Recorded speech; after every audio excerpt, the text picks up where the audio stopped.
Hello.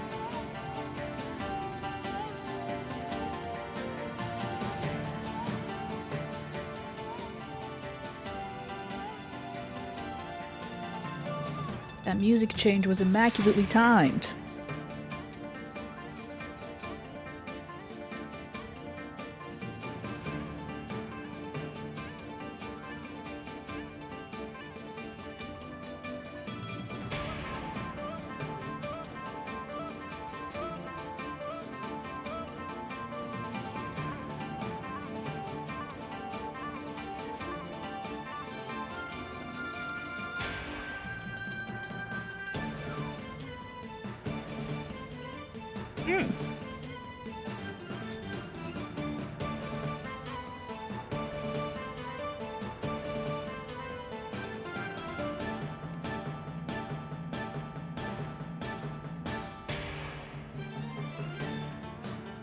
That's it.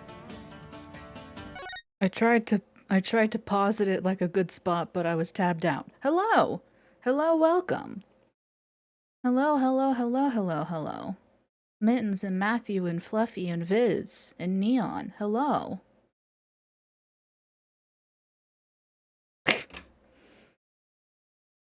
Standard measure of currency. How many horse armors is it? Hello. I'll be honest, I'm feeling a little blah this evening.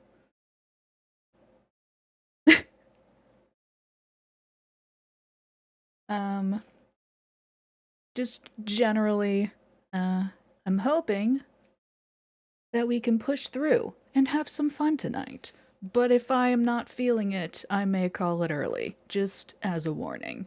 I'm feeling generally okay, just a little blah, you know? I mean, they can't hurt Matthew. What else?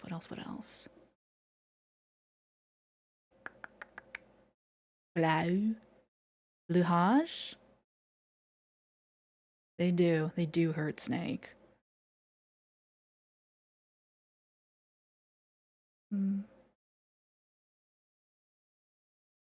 Oh, and apparently any brain cells that I have are just like, I don't feel like it, man. Right. I mentioned last week, question mark, that that there is a group of people working on a mod for Homicipher, beloved monster dating language game. That adds voice acting. And they are currently holding auditions. I wanted to say that I have begun the process. Ooh ah. I have begun the process of submitting an audition. Yeah. Even if I don't get in, this is a very cool project.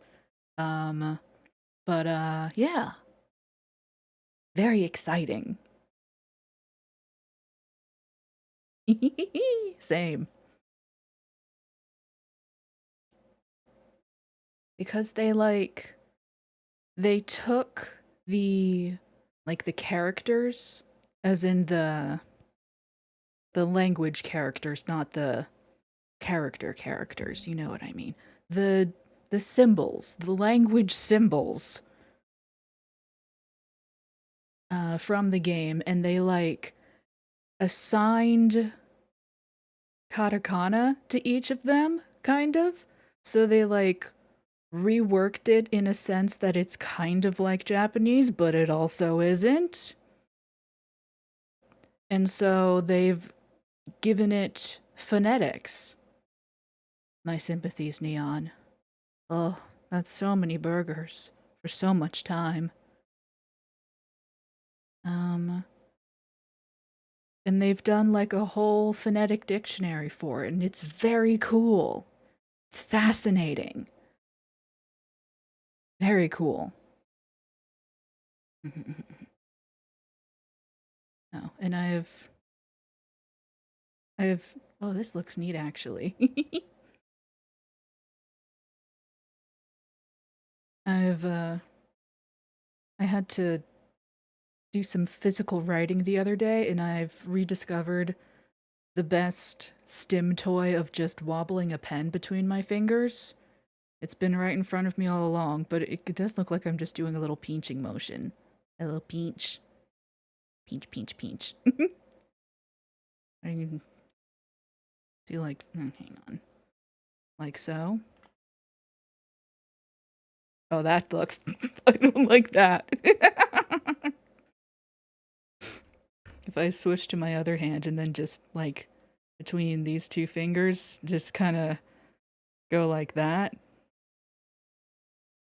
That doesn't look good. Oh no, that looks quite bad actually.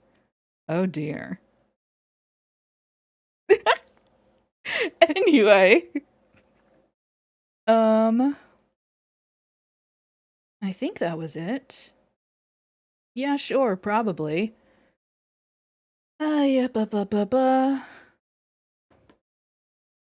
Previously on Phoenix Wright Ace Attorney, Spirit of Justice, we are Apollo Justice, also an Ace Attorney.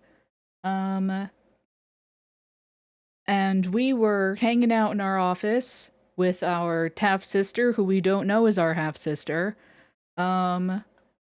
watching an insurgent, a rebel group, take control of the airwaves in Kurain. I also like doing that, but I'm not as good at it with my left hand as I am with my right.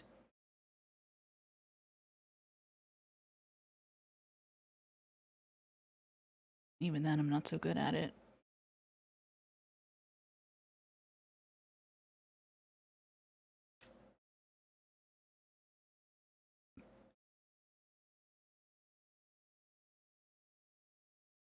I just don't have a lot of dexterity. I classed into charisma instead. Um,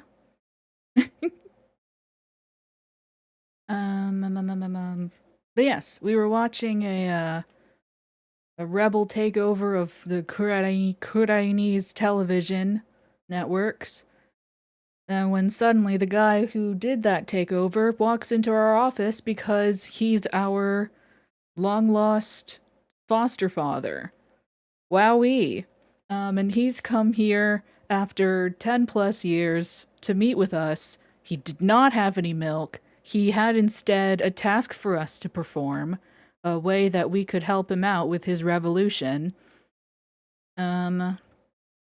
All we need to do is help him find a sacred ancient relic.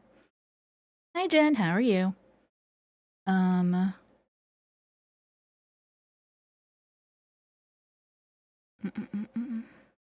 But yes, our long lost foster father shows up and asks a favor of us in obtaining this long lost relic.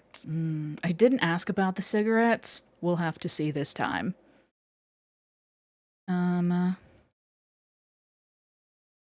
So yes, we go off to Karain village to obtain the sacred relic of the Holy Mother. And in the process, we meet a fucking goddamn asshole named Paul Atitian. You'll never guess what he does. You'll never guess. And we went to Kurain Village to meet with a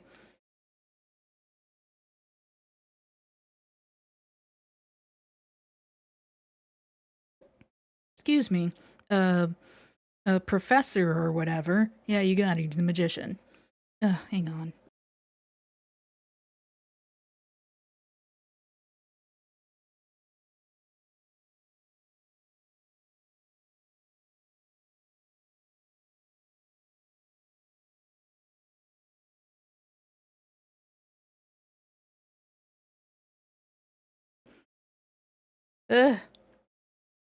Meet with some kind of archaeology guy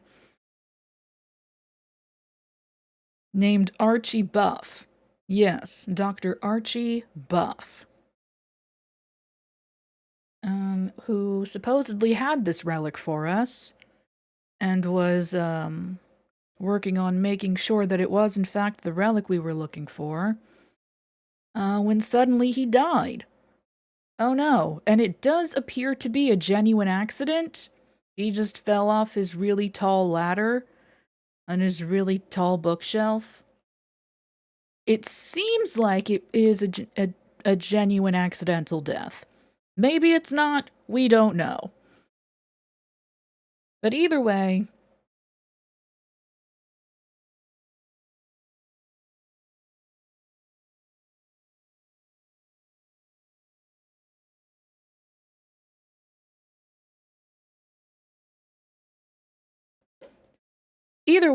he's dead, and we have a note from him saying that he cedes possession of the artifact to the Defiant Dragons, which is who our not dad is, or kinda sorta dad is the leader of the rebel group, insurgent, whatever. So we have that note, but things happened.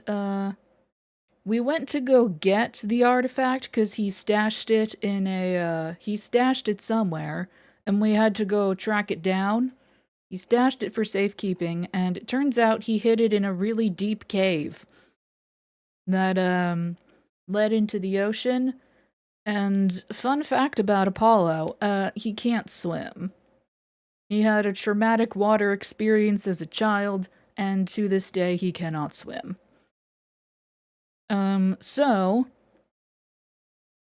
our not dad went and, Cat! Hello, cat.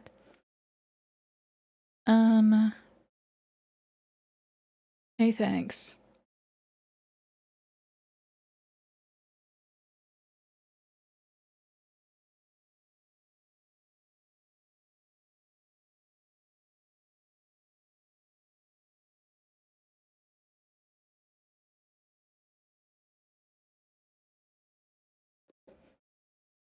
Ugh.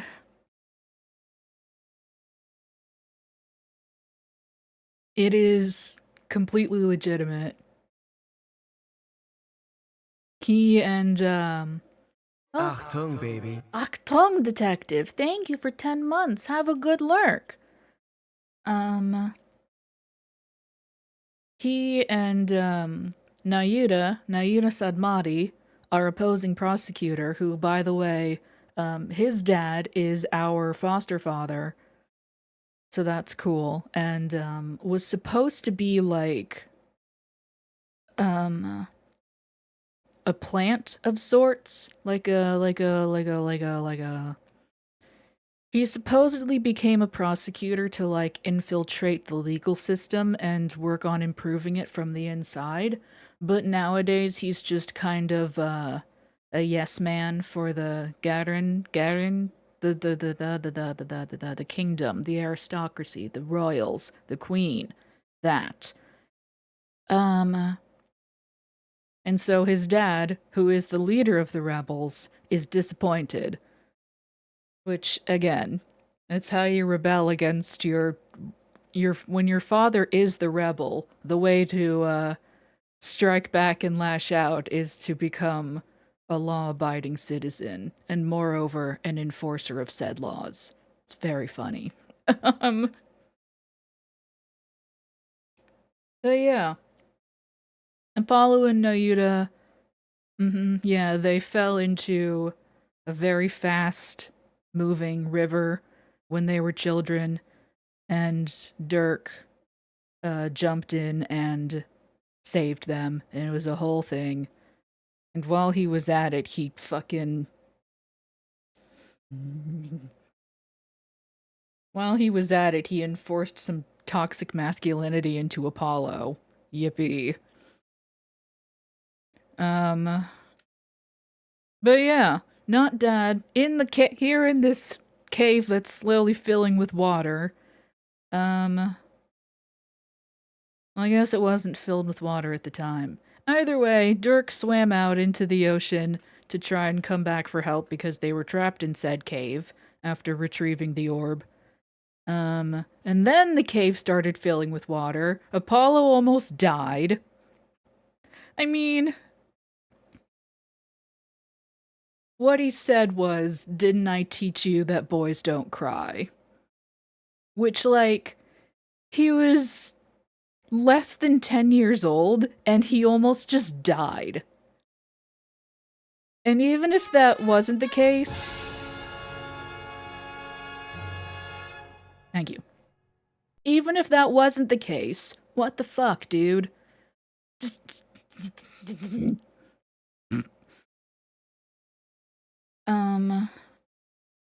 But yes. Apollo almost drowned. Dirk came in and saved us.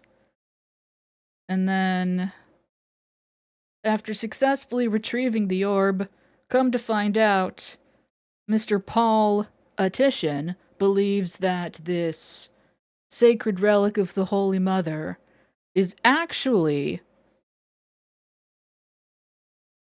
Excuse me, the fucking sacred crystal of Ami Faye or whatever, which is legally his and has been passed down through his family for generations. And so we now have an issue of property rights, and Mr. Athena calls in his lawyer that he has on retainer, and oh my gosh, would you look at that? It's our boss, Phoenix Wright! My goodness, what a twist! And so now, we are going to court to fight our mentor on behalf of our, basically, father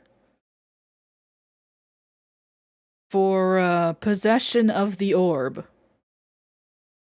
It's very strange, actually, that it's not a murder trial. That we're going to court for property rights and not murder. Yes. The thick plottins, yes. But, yeah.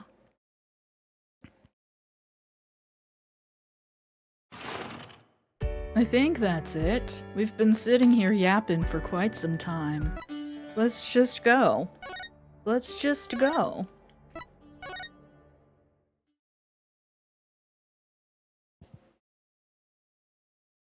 Yap, yap, yap, yap, yap.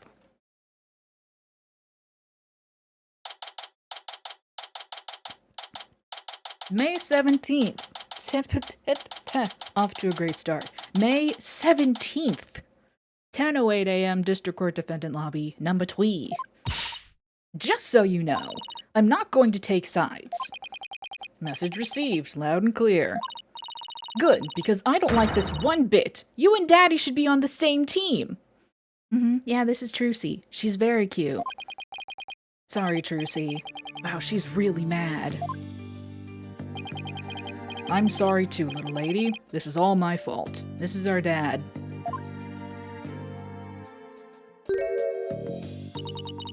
I'm just worried things will never be the same between Daddy and Apollo. If they go through with this. Is that all? Well, I wouldn't worry about that. That's the way it is with us men. We may fight, but we don't burn bridges. Why are you like this? Why are you like this? Why you gotta make everything about gender, my dude? Really? Sure, 1 minute we're trading blows and the next we're having drinks together. We're simple creatures at heart. I gotta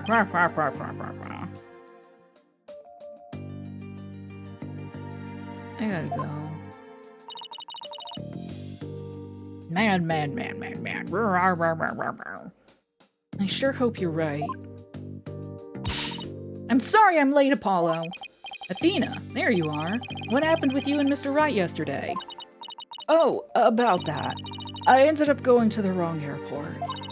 I was waiting there thinking his flight was really late, and before I knew it, I dozed off. By the time I woke up, it was already dark. I figured something like that had happened. Being late and dozing off are the two things you do best. Get her ass. Guilty as charged. So then, I take it you have no idea what today's case is about. Not a clue. Sorry. What is today's case about, if I might ask? Another locked room mystery? A suspect with a flimsy alibi? Ooh, or a dying message? Sorry, strike 3, you're out. It's a civil case. A civil case? You act like I'm speaking Swahili here. It's just the Wright Anything Agency specializes in criminal law, or so I thought. In civil cases, there are no prosecutors, right? Instead, both parties retain an attorney. Oh. Right. And the other attorney is someone you know very well. Really? Who? Trial will begin shortly. Please proceed to the courtroom at once. And, I don't think they have, Fluffy. This is the only one that I can think of.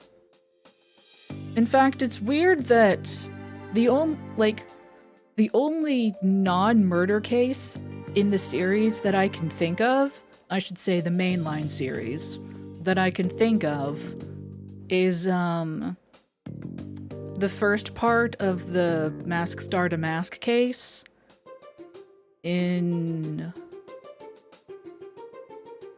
the original trilogy. I don't remember which one. The Mask Star to Mask case, where the first part of it is just felony, robbery, crime, stealing, taking expensive things. Yeah. And then later it becomes a murder case. But the first part is just about the theft. Yeah. But yeah, usually it's murder. It's so like, yeah.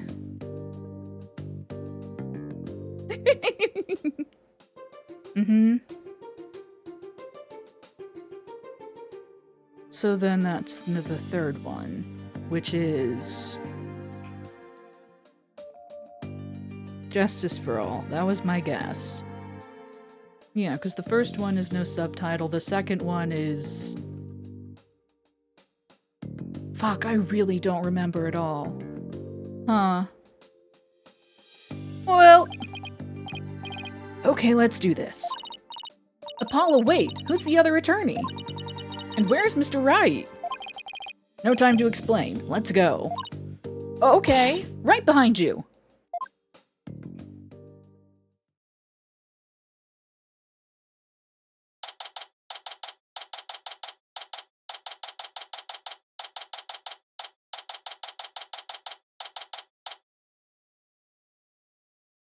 May 17th, 10:30 a.m., District Court, Courtroom number 6.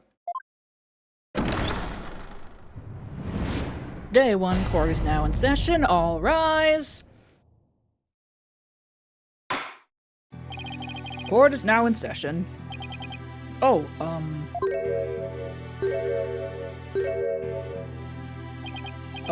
is this some sort of practice session? A mock trial, perhaps? A mock trial? No, it's not, Your Honor. It's the real deal, Your Honor. So then you two have had a falling out. I won't have you using my courtroom for that, you know? It's nothing like that, Your Honor. Exactly. It just so happens that we have different clients in this case. See. Well, here's to hoping this has no adverse effect on your working relationship. Uh-huh. You can say that again. I had no idea we'd be going up against the boss today. Boss. You sure this is a good idea, Paulo? What, do you want to switch sides? Honestly, I'd rather be anywhere but here right now. Well, at least she is here. I'm really gonna need her help. Mr. Justice? Oh, that hurt. Oh, that hurt. Oh, that hurt. Oh, why did that? Oh, no. Oh, no, Dad is mad at us. Oh, Law Dad just used our full name. Oh, no. Yes. Don't expect me to pull any punches just because you're the opposing lawyer. As I said, the kid gloves are off. And come what may, they'll stay off. Justice for all. Trials and tribulations, yeah. Same here, Mr. Wright. If it's a fight you want, it's a fight you'll get.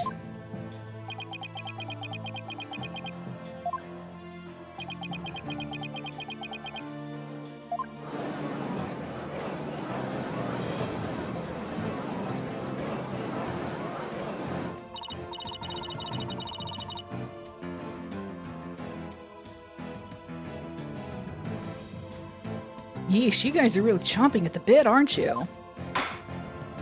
Should I get the ruler? I don't mind a good fight between co-workers. Just keep this civil case civil. There's also, this judge is it his brother? I don't remember. The Canadian one. From, one of the other games. Yeah. Now then, if the plaintiff would take the stand, we may begin. Is he gonna... Yep. I hate this man.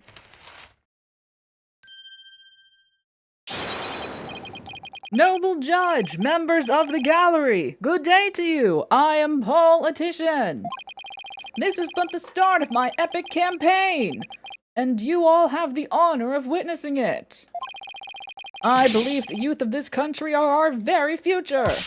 Too long have they been looked down on and given the cold shoulder. So to them I say, ask not what you can do for your country, ask what you can do for me. Mr. Etition, what is that crazy contraption you're riding in? It's my custom-made election-winning campaign mobile. Beautiful, isn't it? You're at a witness stand, not a campaign podium, so come out of there this instant.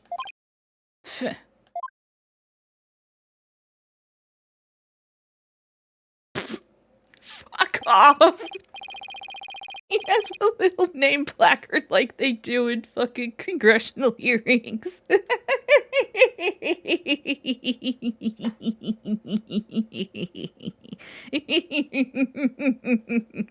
Ah, fuck.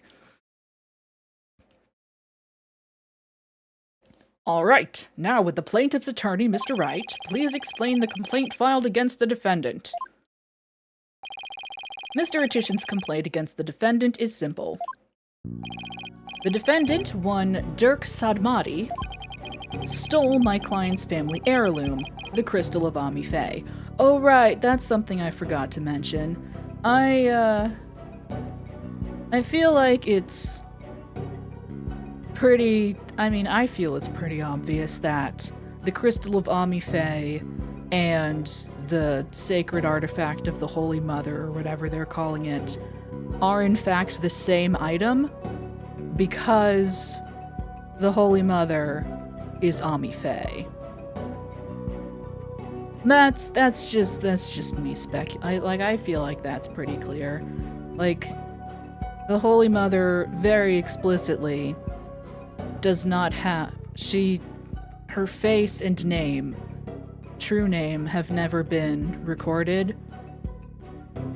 I have not streamed the original trilogy, no. But yeah, I feel like they're leading up to Ami Fae is/was the Holy Mother of Kurain. The question is, what does that mean for us? What does that mean in the greater scheme of things? So yeah, the orb and the crystal are the same thing. Mr. Etition merely seeks its return. This wouldn't have happened if that archaeologist hadn't kicked the bucket. I see. Well, Mr. Justice, let's have your opening statement if you would. We get an opening statement? My goodness, this is a different world. The defense asserts that the item in question is the Founder's Orb, a sacred relic from Kurain. Go on. Yes, Maya is a direct descendant from Ami Fae.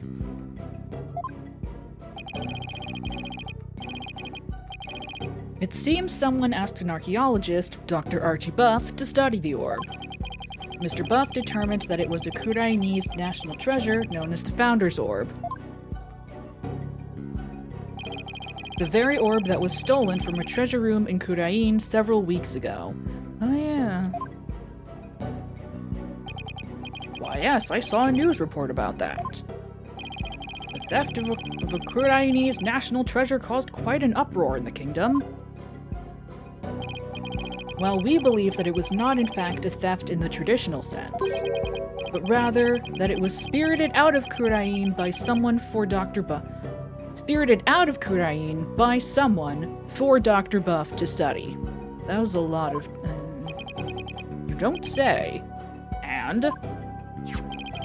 around that time, an acquaintance of the defendant learned of Dr. Buff. He made contact with the doctor, who agreed to hand over the orb. Apparently, the doctor wanted nothing to do with it once he'd learned it had been stolen. Seems you even have a transfer agreement between both parties. Mr. Sadmati also agreed to return the Founder's Orb to the Kingdom of Kurain, once the doctor verified it was the real thing. I see. So this dispute centers on whether the item in question is the Founder's Orb or the Crystal of Ami Faye. That, in turn, will determine the object's rightful owner. I'd better bring my A game. Going up against Mr. Wright won't be a walk in the park. Come to think of it, the name Dirk Sadmati sounds awfully familiar. Don't think about it. But I can't recall where I've heard it. Keep it that way. Oh, it's probably your imagination, Your Honor. He's just a tourist after all. My imagination, you say? Are you sure about this, Apollo? He's a wanted criminal in Kurain, isn't he? In Kurain? Yes. Here, he's just a tourist. Very well, let's begin the proceedings. Bailiff, would you bring in the first witness?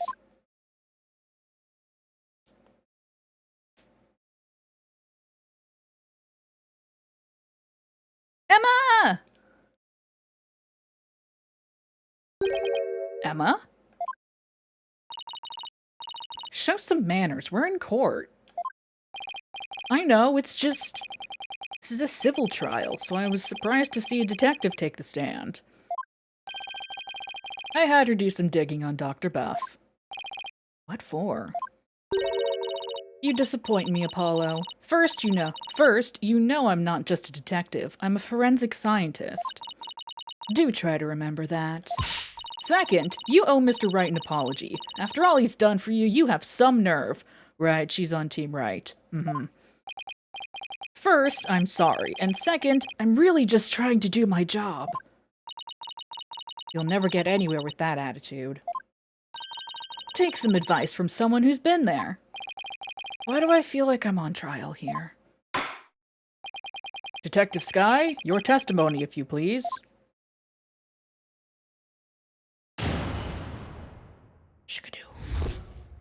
The doctor's dark secret? Oh no. The police have had their eyes on Dr. Buff for some time.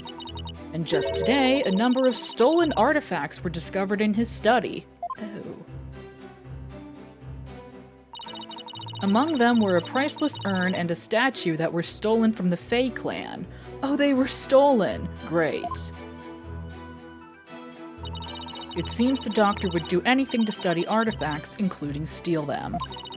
As for the relic at the center of this dispute, he likely stole it from the Athenian residence. Oh boy. The doctor is a thief? Why am I just hearing about this now? Well, cat burglar isn't something he'd put on his resume. He was more careful than that. But the fact is, he was a classic treasure hunter. A treasure hunter, huh? Belongs in a museum. Like people who have thrilling adventures in exotic places, risking life and limb for glory? I doubt Dr. Buff was the star of his own hit movie series, Athena. Out of respect for the dead, I will say that Dr. Buff wasn't doing it to get rich. Apparently, he only wanted to borrow artifacts to study them. Cool. He would then return them as soon as his research was finished.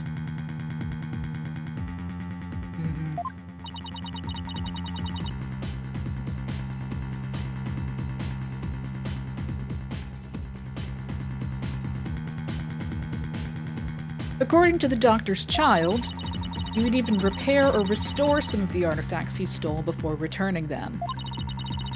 He believed he was honoring the dead by discovering their history through artifacts. But whatever lofty ideals he held, it makes no difference. Larceny is larceny. Yes, he certainly sounds no different from a regular thief to me. I mean, he did return it. It's worth something, I guess. So let's say for a moment that the doctor really did moonlight in stealing artifacts. Might he not have stolen the Founder's Orb in Kurain and brought it back here himself? Nope. There's no record of him traveling overseas over the past few years. Plus, he couldn't very well leave his reclusive child at home all alone. Then this really must be the Crystal of Ami Fae. Yes, he stole it from the Attian residence, probably so he could study it. This is the left hook I did not need. I bet you never saw that coming, Apollo. Yeah, when Mr. Wright said the kid gloves were off, he wasn't kidding. For gloving. Mr. Justice, you may proceed with your cross-examination. Okay. Boom, boom.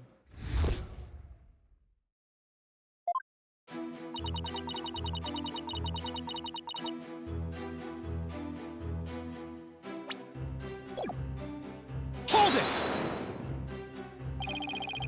How exactly did Dr. Buff arouse the suspicion of the police anyway? Chalk it up to good old-fashioned sleuthing. After investigating countless artifact thefts over the past few years, the police finally zeroed in on him, and the doctor became their prime suspect. A number of those artifact thefts occurred in Kurain Village too, if I might add. And they started right around the time the doctor moved there. But he was never arrested. I take it there was nothing concrete linking him to a crime? No, which is why we were never able to get a search warrant in the first place. It's hard to arrest artifact thieves unless you catch them red-handed. Still, the police had him under constant surveillance.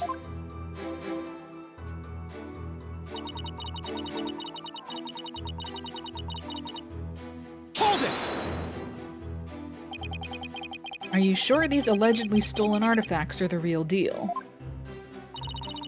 They're not fakes, that's for sure.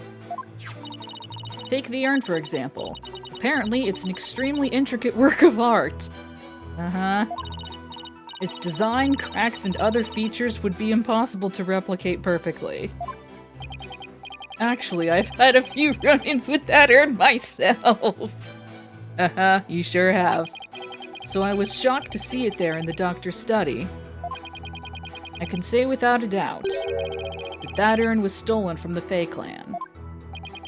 I see. Detective Sky, please continue with your testimony if you would.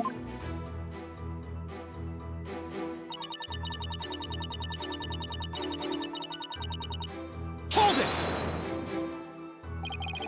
Were any other stolen artifacts found besides those belonging to the Faes? Yes, for instance. Remember the large relief on the wall? It was chiseled out of some ancient ruins in the Kingdom of Kurain several years ago. What?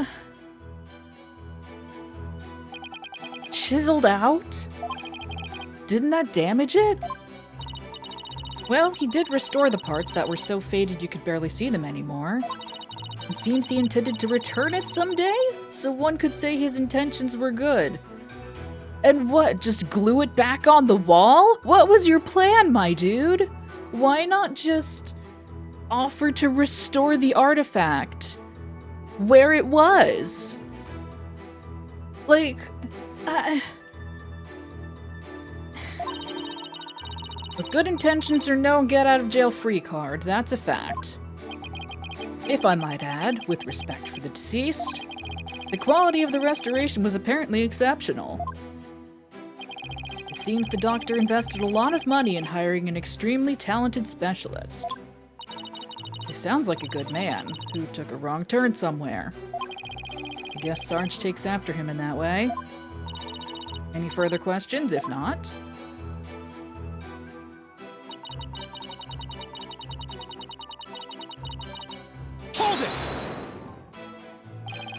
Had these alleged thefts been going on for some time?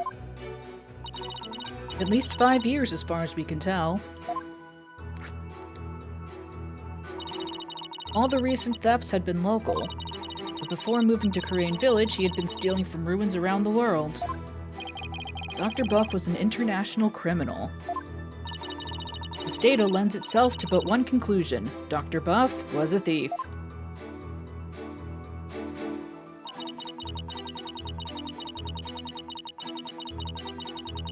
Hold it! You claim he stole a family heirloom from the Athena residence, but claiming something doesn't make it true. Unfortunately, it is true.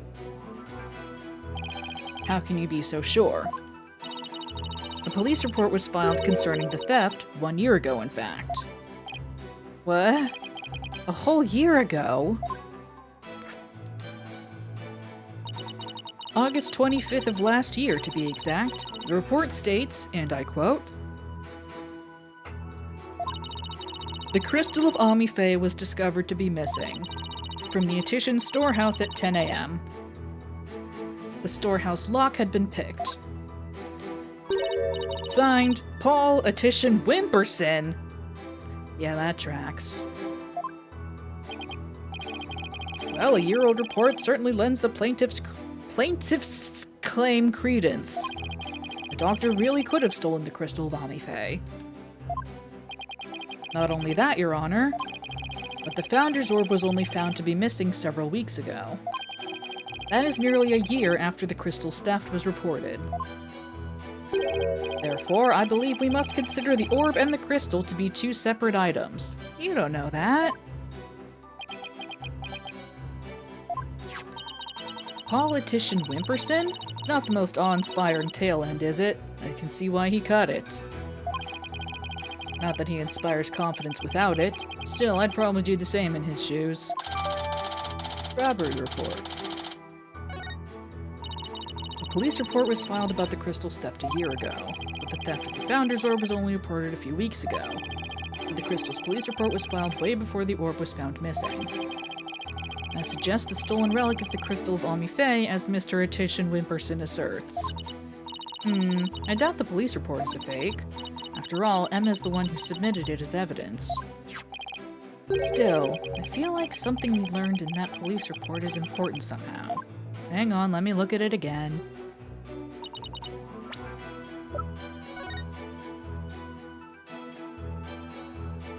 Storehouse.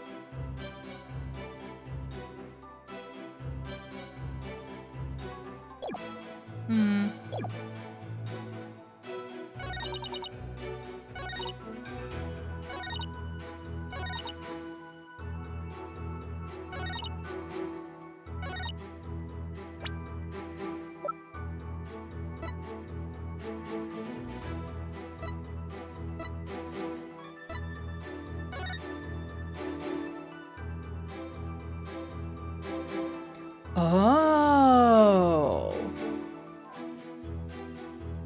PAW, Politician Wimperson. Oh.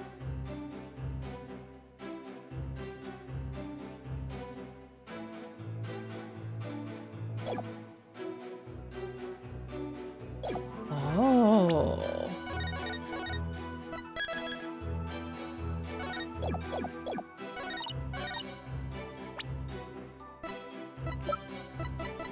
Objection! Yeah, baby!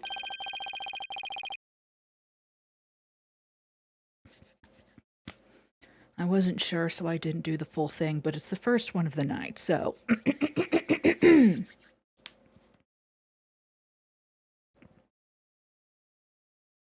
Objection!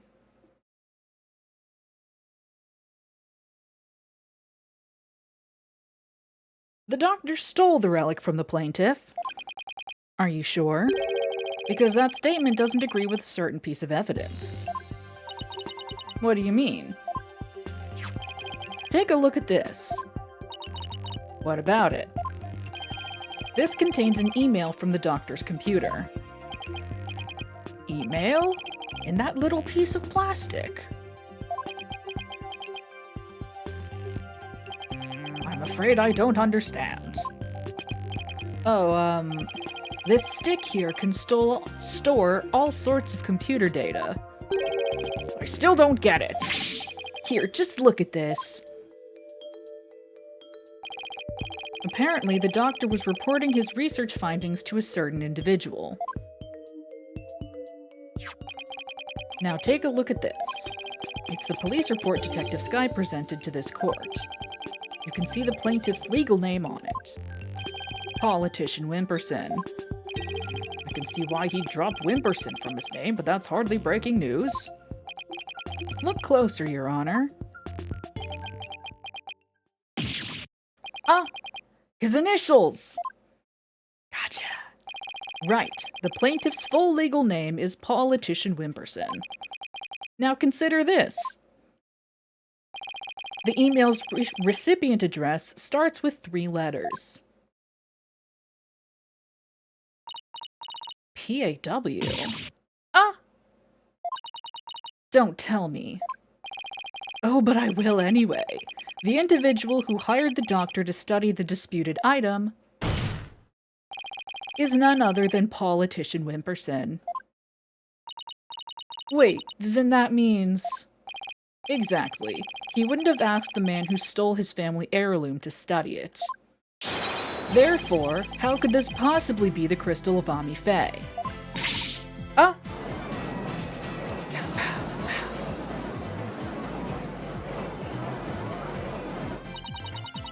We never checked the doctor's emails. We couldn't even figure out the password to his computer.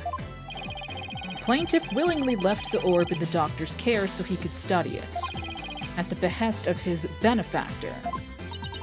Wait, then what about the police report? I have all the details of the theft right here. It's probably for another relic, the real crystal of Ami Faye. He's just using the report as a way to claim that our orb is actually his stolen crystal. Objection! And how are you so certain that PAW refers to my client's initials? Maybe the email's recipient was a dog lover! You know, we are still up against Phoenix after all. Yeah, no, that tracks. Perhaps. So let's get to know your client a little better, shall we? Mr. Politician Wimperson.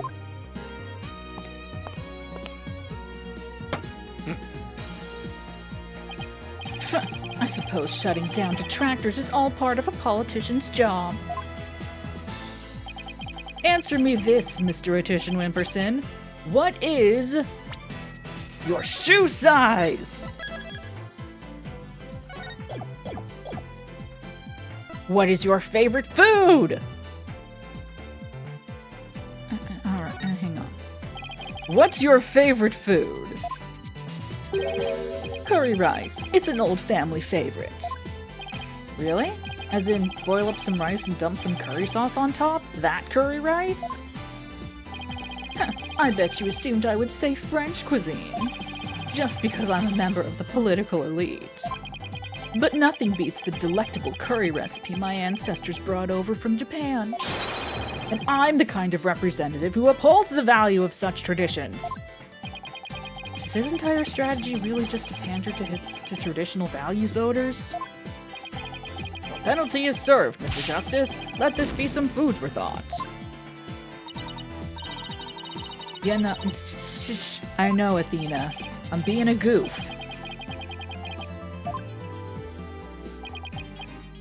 What is your shoe size? Is it 117? What's your shoe size? How should I know? Wait, you don't know your own shoe size? I have all of my shoes handcrafted in Italy, and the shoemaker comes to my residence to take the necessary measurements. You know, this could become a murder case if we wanted. It would be a very short trial because I'm the murderer, and I'm doing it in court. It would be a very short trial, but, you know, we could make this a murder case real quick. I have better things to do than memorize trivial information like that. Makes me wish I'd memorized the Italian word for entitled jerk.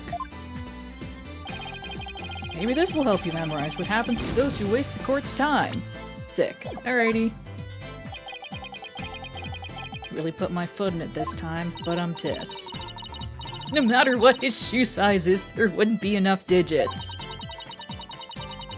Shush! I know, Athena. Your Honor, I plead, you were thinking it too. I plead, we were all thinking it. What's your birthday? What is your birthday? My birthday? It's July 11th, but what's it to you? Oh, I see. You can address birthday gifts to my office. But, full disclosure, I only accept gifts valued at $1,000 or more.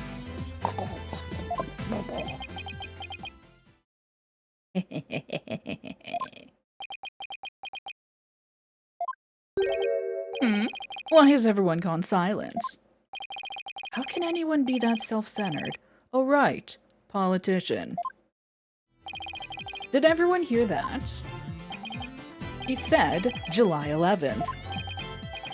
July 11th, or rather, 7-11, matches the numbers in the email address. Both the name and birthday are a match. I hardly think that's a coincidence. Wait. Why, you sneaky little... Looks like someone finally decided to join the conversation. Would the plaintiff care to explain? I would like to say that is quite what? Quite a thing you've said? Still a baby politician. Can't lie. Any other thoughts? Not one. No further comments. I stand by my previous statement.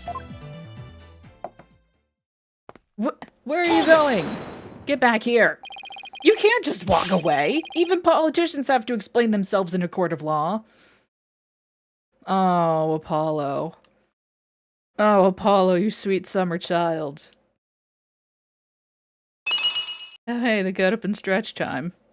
Let's all get up and stretch to this lovely image.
Well done, Viz.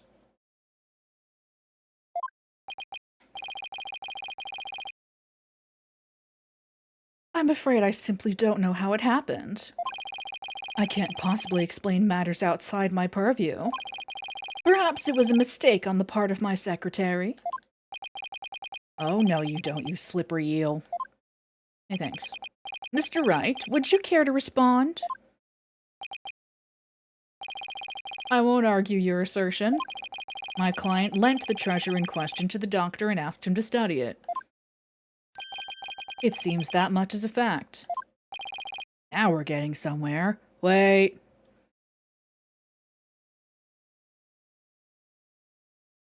I saw that. Lent the treasure. However, it has no bearing on the issue of ownership. How so? Mr. Attition, I fully understand your position here. You had to hide the fact that you sent the crystal out to be studied. Your family would have been very upset if they had found out. It's a family heirloom, after all. You've got to be kidding me. Mr. Wright is, well, right, of course. But then he always is. That's why he's my lawyer. The crystal is a precious Attition family heirloom and has been for centuries. But Dr. Buff was so eager to study its proud heritage, I just couldn't say no. I didn't even tell my grandfather. Objection!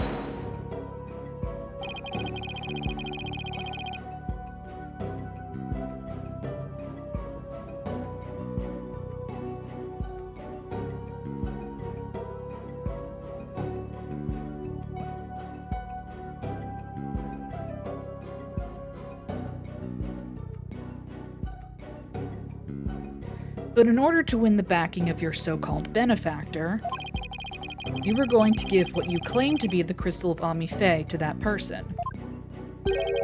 You were going to give a precious family heirloom away, just like that. I was going to explain everything to grandfather later, honest. My client's grandfather is very proud of his grandson for following in his footsteps.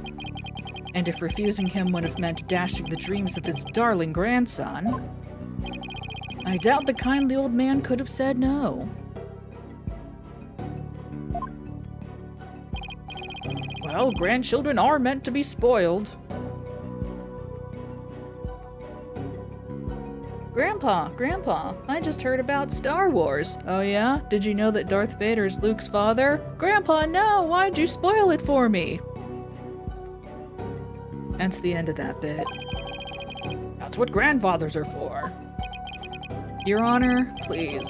I mean, it's been in the family for centuries. My grandfather thinks highly of my talents as a politician. That's why he entrusted me with this very important name placard today. Yeah?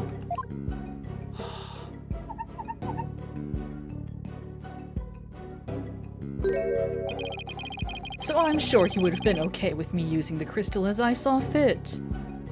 Aw, poor baby. Aw, you're stupid! Aw. Grandpa's spoiled little brat. I think the judge is buying it, Apollo. No surprise there. He's always going on about his own grandchild, after all.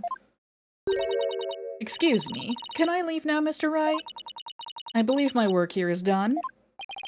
By all means, Detective Sky. Thank you for your assistance. You're welcome. It's nice to testify at a civil trial once in a while. See you around. Bye, Emma. I love you. It seems the facts have changed somewhat. Mr. Attition Wimperson apparently lent his family heirloom to Dr. Buff. Mr. Justice? How would the defense like to proceed? Oh, alright, now what? Apollo, let's hear what they know about this so-called Crystal of Amife. Maybe we can find some inconsistencies in their statements. Right. Okay then, Mr. Wright. If the item in question really is an Attition family heirloom, then let's hear all your client knows about it. Of course. Mr. Attition Wimperson?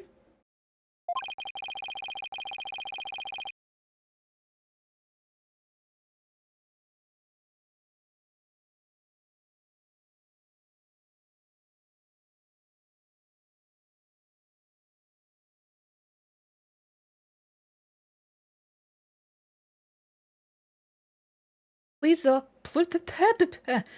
tell the defense everything you know about the crystal's origin. All right, now then, listen and learn. This is the tale of the Crystal of Amife and the illustrious history of the Attition clan. Are you ready? Our story begins back in the old country, when the Attition family reigned supreme. 20 minutes later, okay, never mind. The illustrious history of the Athenian clan. My ancestor was praised as a benevolent ruler.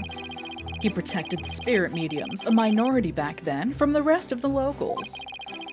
Some discriminated against them, you see, while others tried to abuse their power.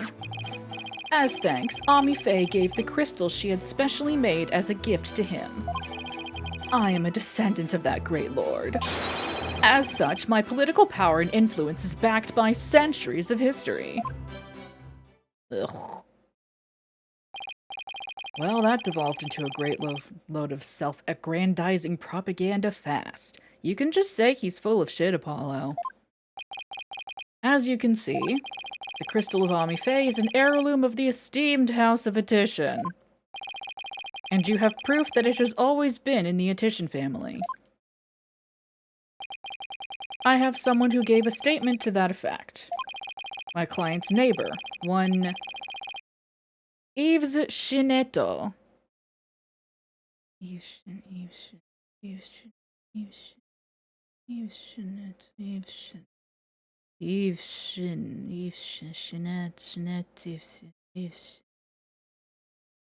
85 gave the following statement. The Athenians showed me the crystal back when I was but a lad. Objection! Can we really trust the memory of an old man? Mr. Justice, would you care to explain that statement to the judge?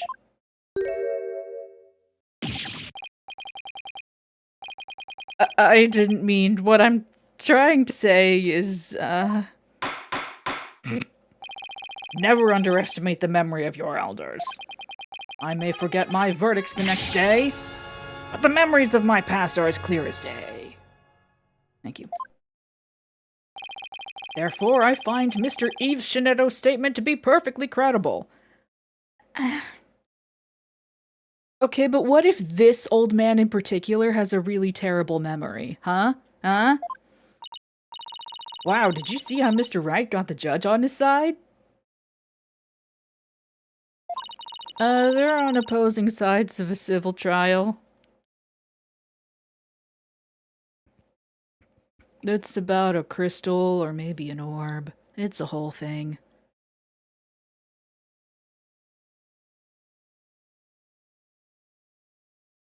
That's definitely a trick I want up my sleeve. You're not helping, Athena. You may cross-examine the witness, Mr. Justice. Boom, boom.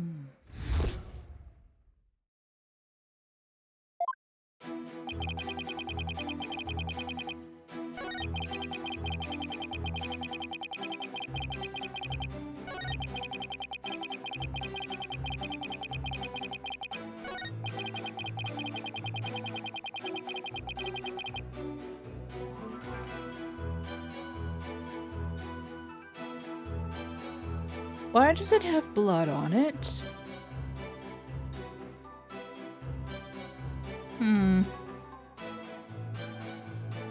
Definitely has blood stains on the base of it.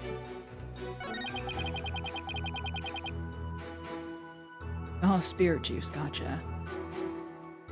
Hold it! I just want to be a goof real quick. So tell me, Mr. Atishan Wimperson, are you famous in Karain Village? You could say that, but I find my popularity to be rather bemusing. Bemusing? Yes, my campaign posters keep going missing as soon as I put them up. My avid supporters and female fans are likely taking them home to hang in their bedrooms. I guess ignorance really is bliss. All this only proves my fine lineage.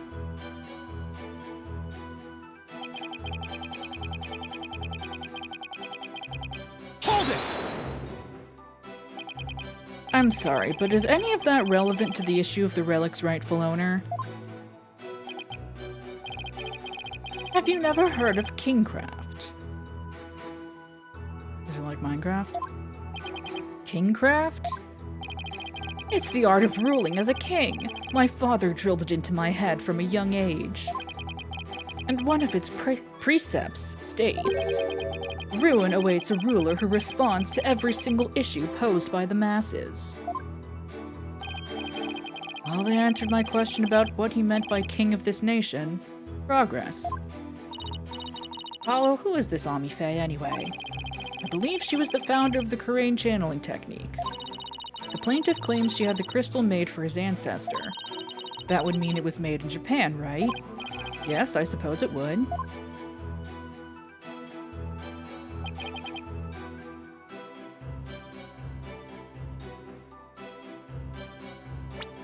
Can I look at the crystal?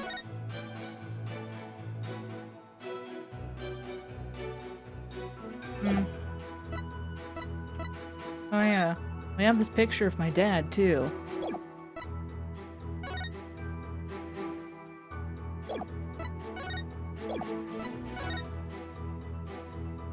Ah! Gotcha.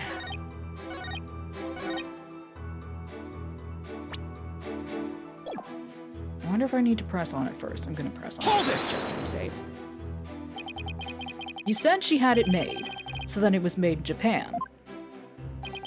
That's right. They say she hired a famous craftsman to make it.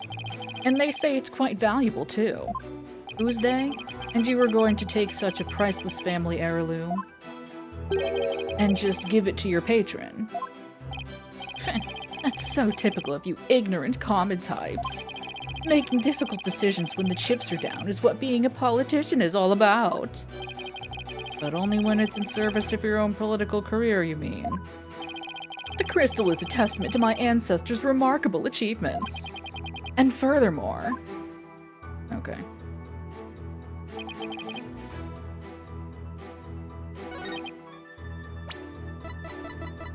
Objection, eat shit. Objection! Mwah. You stated that Ami Faye had the crystal made for your ancestor. So am I to assume it was made in Japan? That's right. The craftsmanship is unbeatable.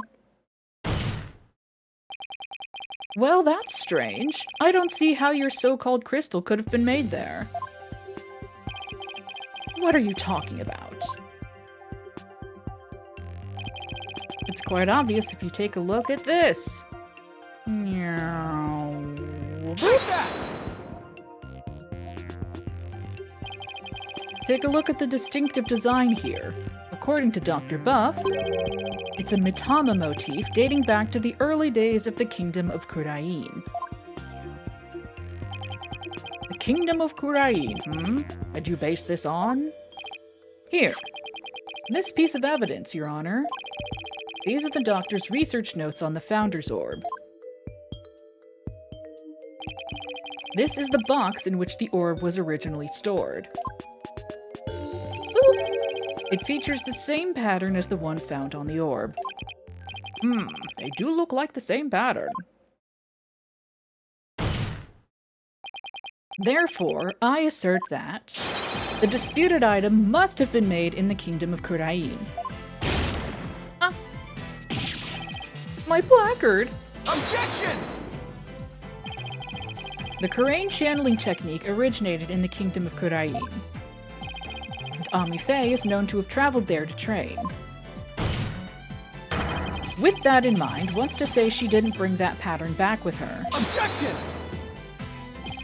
But since this is clearly a Kurainese design, not even you can deny the possibility that it was made there, in the Kingdom of Kurain. Objection! Anything's possible to some extent, that doesn't make it true. So you can't conclude that the orb is from Kurain based solely on that pattern. If it were that simple, I could just as easily say it's Japanese. Based on what? I have to agree with Mr. Wright. The pattern alone proves nothing. But that also means there's no basis to claim the item in dispute was made in Japan either. At this rate, we're going nowhere fast. He's right. We're just spinning our wheels here. I wonder if we have any evidence that could break this stalemate. Evidence that could break the stalemate.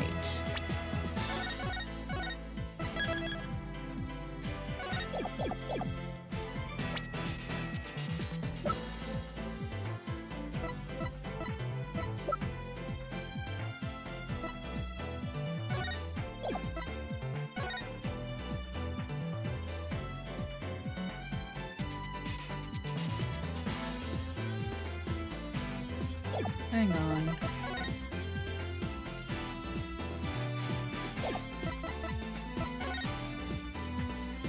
They have similar stains. Yeah, sure. The defense would like to present a piece of evidence to the court. A piece that will finally break this stalemate. Oh. Well, you've sure piqued my interest. Let's see what you've got. All right. I will now prove that this is in fact the Founder's Orb, with this. Take that!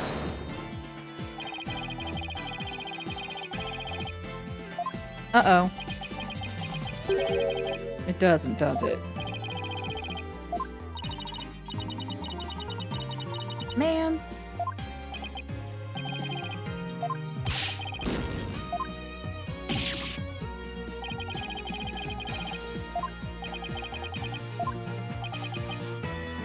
Alright, well they've taken me back here, which makes me think that it does not exist.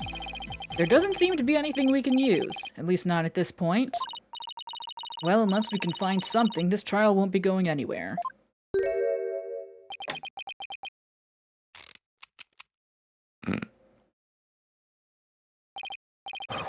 It's much better. It says deal. I have a suggestion. Why don't we consider this from a different angle? I'm listening. What if the Defying Dragons really were authorized to take possession of the relic? They were. I'm afraid I don't know where you're going with this, Mr. Wright. Consider the Orb Transfer Agreement, which states, I agree to hand over the Founder's Orb to the Defiant Dragons if I will come to no harm. What if, as the last part suggests, this was written under duress? That would render the agreement null and void. What are you suggesting, Mr. Wright? While you were on your little cave expedition, I was investigating Dr. Buff's accident. I was pushed into a cave! I almost died! And there was something you overlooked, Mr. Justice. Namely, that his accident might have actually been murder. Dang it! What? Murder?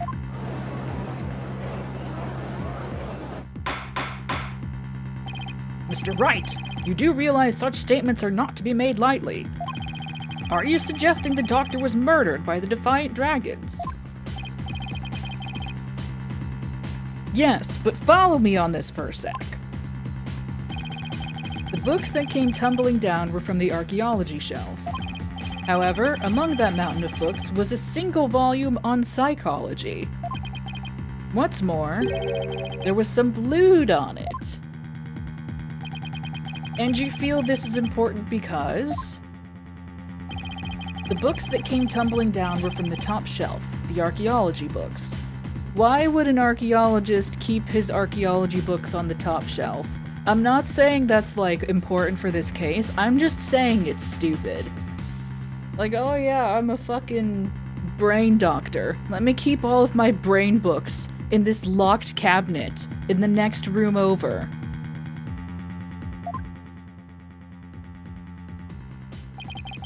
We know this because the doctor's books were meticulously organized by subject.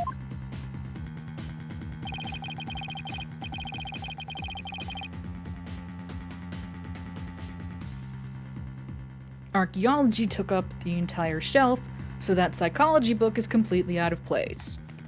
Unless the suggestion was that all of these books were archaeology, and he had so many he had no choice but to put some of them up there. Fine, whatever.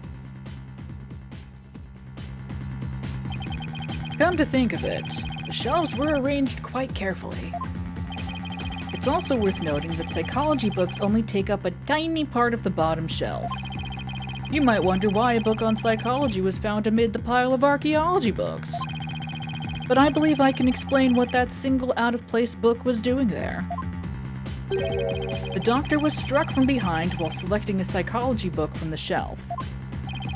And that's when the blood got on the book. Precisely. And to make it look like an accident, he was buried under a mountain of archaeology books. Objection! Wait a second. This is all just speculation, right? Or do you have proof that it was murder? Of course I do. Oh, hang on, wait. Do you really? This is Phoenix we're dealing with. Do you actually? You do? On a hunch, I had Detective Skye examine the doctor's head wound. She found that he'd been struck by the corner of some object or another.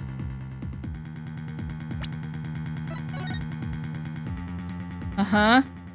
An object with corners, you say? Carry on. Wait, what? A wound like that couldn't have resulted from a fall to the floor, you know. Do you understand what this means, Mr. Justice? The wound makes it crystal clear that Dr. Buff was murdered. What? Well, that was unexpected. Welcome back, Neon. I'm glad that you are free from the Borger. Our civil case is potentially becoming a murder trial. It really does, Matthew. It really, really does. Who'd have thought we'd break out of the stalemate like this? He pulled the ladder right out from under us.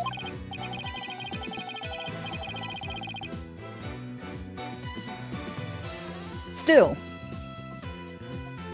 if he thinks that's enough to make me back down, he's got another thing come.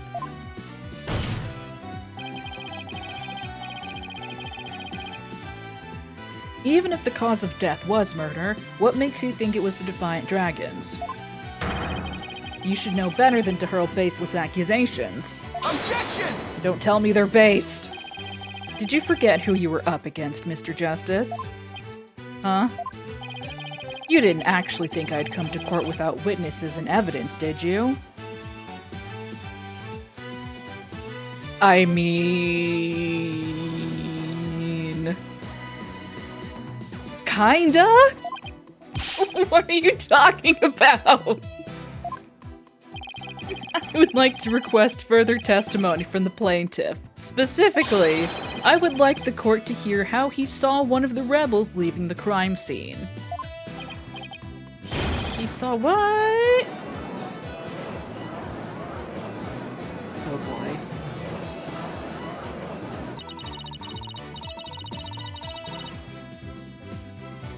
If he can prove it was murder, that's the end of our client's right to the orb. Did he have this up his sleeve the whole time? How could Mr. Wright do this to us? He was just waiting to spring this trap. Fuck off. This trial has taken another unexpected turn. But I must mention, Mr. Wright, that you have yet to identify the murder weapon. The object used to commit the murder was not located at the scene of the crime.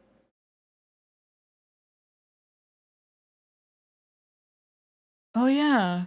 Okay, so then it couldn't have been the orb, because the orb was in the cave already. Never mind. The murderer likely disposed of it elsewhere. Wait!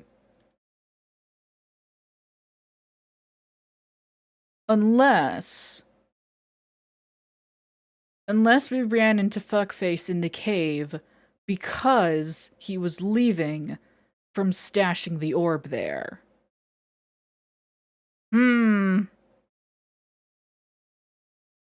Interesting. An autopsy report? Why, you shouldn't have.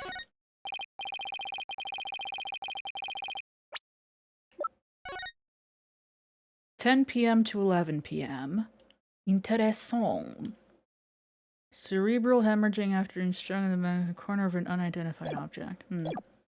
Well, I never thought we'd be deliberating the issue of murder at a civil trial. You should know better by now, honestly. All right, Mr. Attition Wimperson, your testimony, if you please. Why did you leave?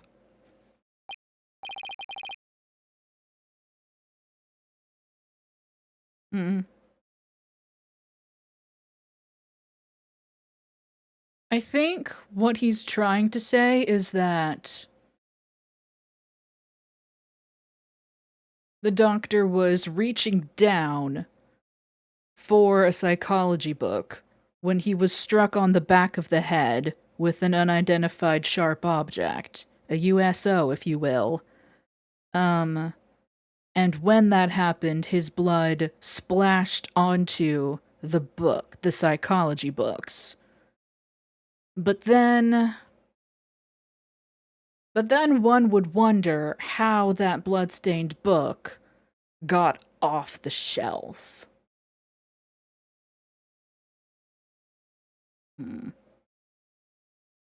I don't know. Oh, whatever. Prepare to be dazzled. Dazzled by the charismatic oration forged in the crucible of campaign battles. You know what, never mind. I was gonna make an oral joke. I don't want to. Not with him. The rebel's crime. That evening, I was walking alone, lost in thought. Like you walk anywhere, motherfucker. No. Statement 1. You're off to a bad start. I refuse to believe that you walk anywhere. Or think, for that matter. I passed by the doctor's house, and that's when I saw Mr. Arabal. Why do you know his name? He was running out the front door. It was around 10 at night. Surely that must have been him fleeing the scene of his crime. A vote for me is a vote to end such violence. That is my promise to you. Shut the fuck up. Court secretary, please strike his fucking self-dick sucking from the record. Thank you. So the plaintiff saw a possible suspect fleeing from the doctor's residence. And it was within the window of the estimated time of death. How convenient. That's Arabal, the rebel. What in the world were you doing there then? Updated study photo. With coffee. It seems Mr. Arabal was loitering about Crane Village that day. There's evidence he was in the doctor's study as well. Isn't that right, Mr. Justice? Yes, his suitcase. Ah. You mean the suitcase? Exactly. He must have been in quite the rush to leave that behind. Oh, and by the way, Your Honor, Mr. Arabal just so happens to be sitting in the gallery today. Ah! See? That's him trying to escape as we speak. No, that's not a confession of guilt. He's just like that. No. He's not fleeing because he's guilty. He's just like that. No, stop. Bailiff, don't let that man get away. Right, you backstabber! Why are you doing this to me?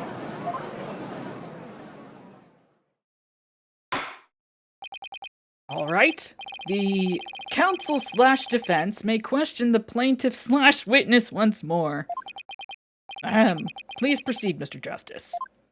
Thanks.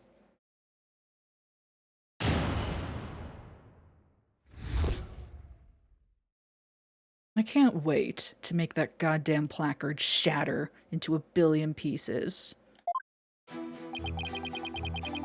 Hang on, let me press you on this. Hold it!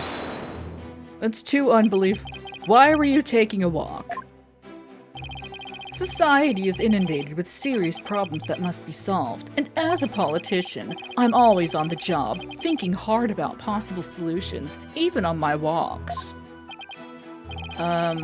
Thanks for the non-answer. He's a politician.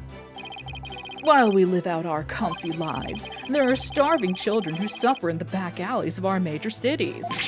It's not in me to ignore such suffering. Which is why I only accept gifts of over $1,000.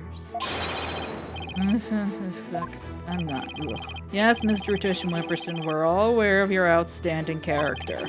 Please continue with your testimony. Ugh.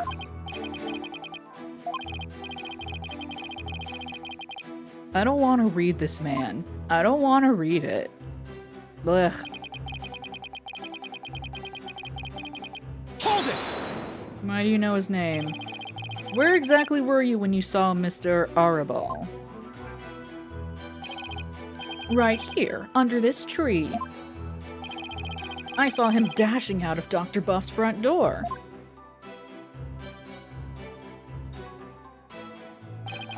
And he didn't notice you? No, I was hidden by the tree. Is it really all that important to know from where the plaintiff— Yes, it is. Yes, I believe it matters a lot. I ask that it please be added to the witness's testimony.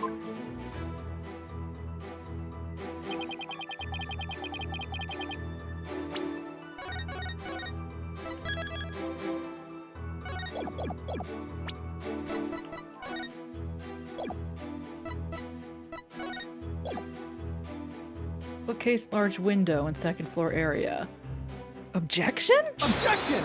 Not quite. Okay.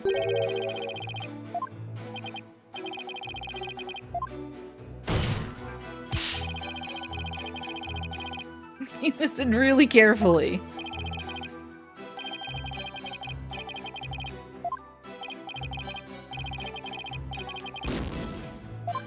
Great, thanks.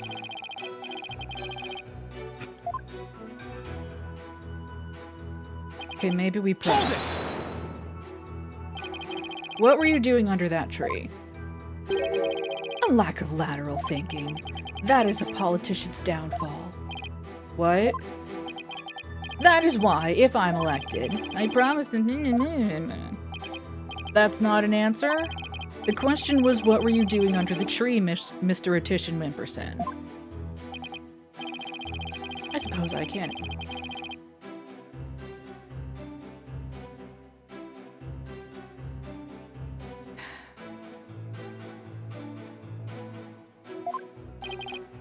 Oh yeah? Try me, O Lord of Plebs. Mr. Athena Wimperson, I believe the court is well aware of your grand political vision. Now, let's have the rest of your testimony, if you please. I can hardly wait. He didn't even answer it! Fine, whatever.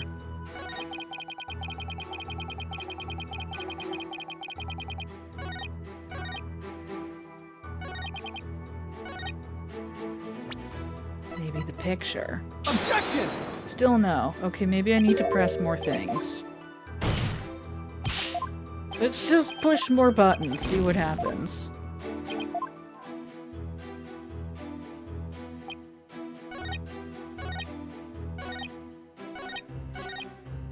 Hold it! Did you notice anything unusual? Yes, his behavior was incredibly sus. His eyes were darting all around as he ran off in total panic. As soon as I saw that, I knew he had done something, and it probably wasn't good. Despite that, you still didn't report it to the police. Who would have thought he had killed Dr. Buff? Not me. That's why I didn't report him. Witness didn't notify the police. Yes, it is. Yes, it's important. I request the witness added to his testimony. Okay, this is more important. There we go. That's what we wanted. No, wrong button! No! No, I didn't mean to.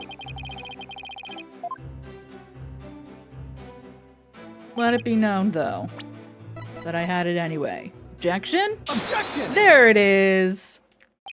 Mr. Athena Wimperson, rather than Mr. Arabal, wasn't there something else that should have had your undivided attention? Like what?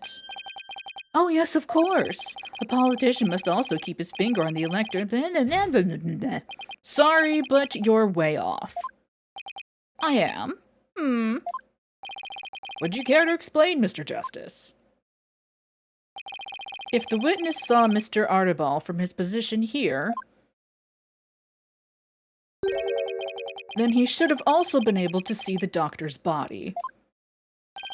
After all, it was right next to a huge window. Why, I believe you have a point there. With the body that clearly visible to the witness, it's unthinkable that he wouldn't have reported it to the police. Would the witness care to respond?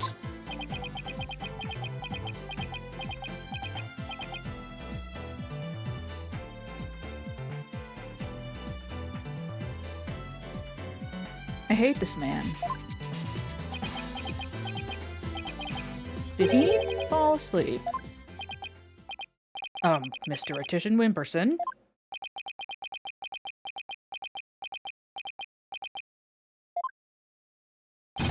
Mr. Attition Wimperson!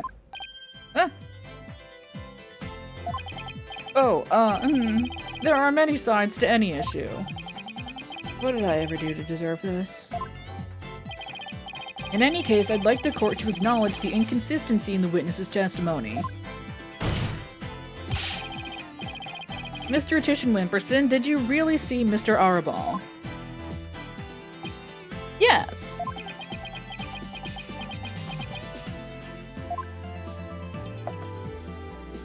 What? No!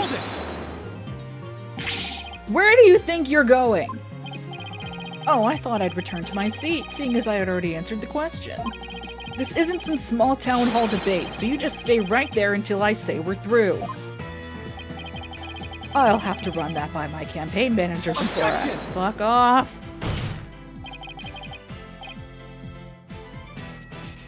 A glare so audible, it's in the subtitles.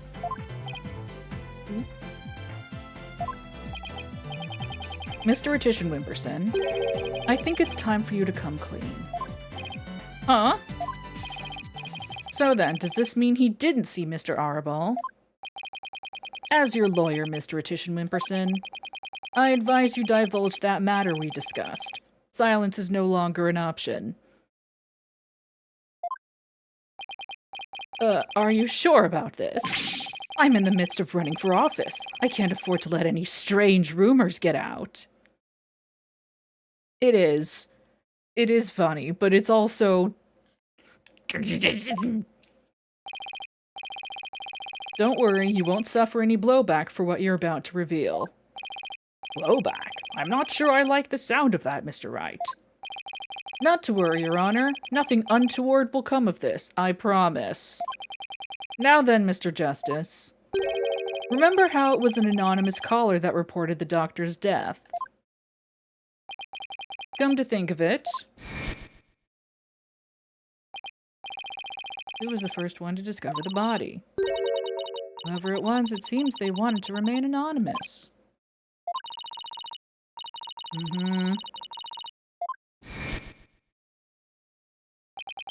Wait, you're not saying that...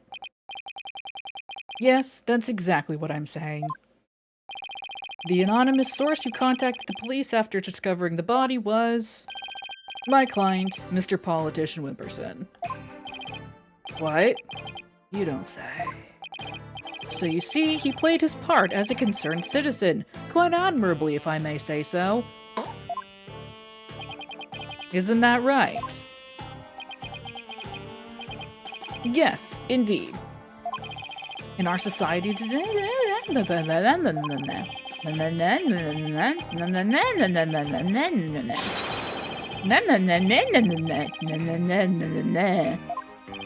This is his voice now. What a real standard bearer he is, reporting it anonymously. Oh, and by the way, Mr. Justice. Wasn't there someone else at the scene of the crime when my client discovered the body? You mean Mr. Arabal? He would have been leaving the doctor's house right around then. Wait, that means... Yes, it does. In short, what my client witnessed was Mr. Arabal fleeing the scene of a heinous murder. And that's not all. Based on what we've heard so far, Mr. Arabal looked exceedingly sus, and that's putting it mildly. We already know the Defiant Dragons threatened the Doctor with bodily harm. Do we know that? And now that they've killed him, the so-called orb transfer agreement is null and void. Question. If we had gotten him to agree to the transfer, if he was unharmed, why would we proceed to harm him? We just wanted the orb. It doesn't... What, are we not making this connection? For the lulz? You know what, you're so right. Ah! I hadn't considered the possibility of killing a man for the bit. Apollo, if we don't come up with some sort of counter-argument... And what sort of evidence do you have? Can you actually prove that it was Mr. Arbol who killed the doctor? That move had desperate written all over it. Shush! It's all I've got, so I'm going with it. Evidence? I suppose it's true that I don't have any. I knew it! But I do have another witness. You do. You should know I always come fully prepared, Mr. Justice. Uh-huh. Yeah, you sure do, buddy. Uh-huh. And my new witness will provide testimony, providing Mr. Arabol's guilt. A new witness. I wonder who it could be.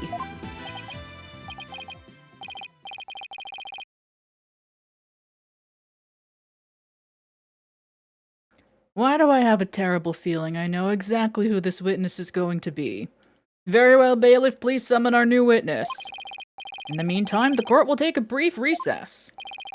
I would like both sides to use this time to prepare properly, understood? Okay. Oh boy.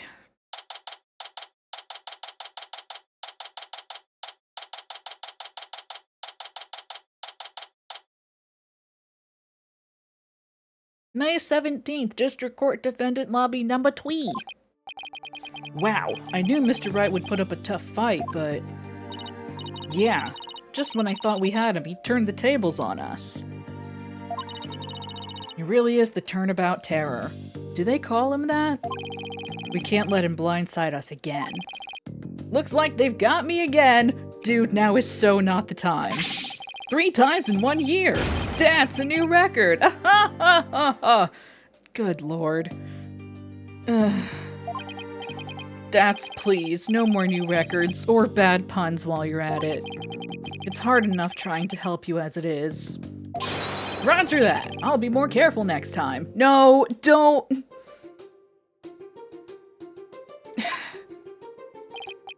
That is what Mr. Wright said true. Did you really pay a visit to Dr. Buff that night? Sure did. Can't remember the exact time, though. All I know is he wouldn't hand over the orb. Someone put it in his head that we rebels were dangerous. That's why he threw me out. So the doctor was still alive when Dats last saw him. We'll still have to prove it, though. Better brace yourself, son. The next witness's testimony could make or break this case. Yeah, I know.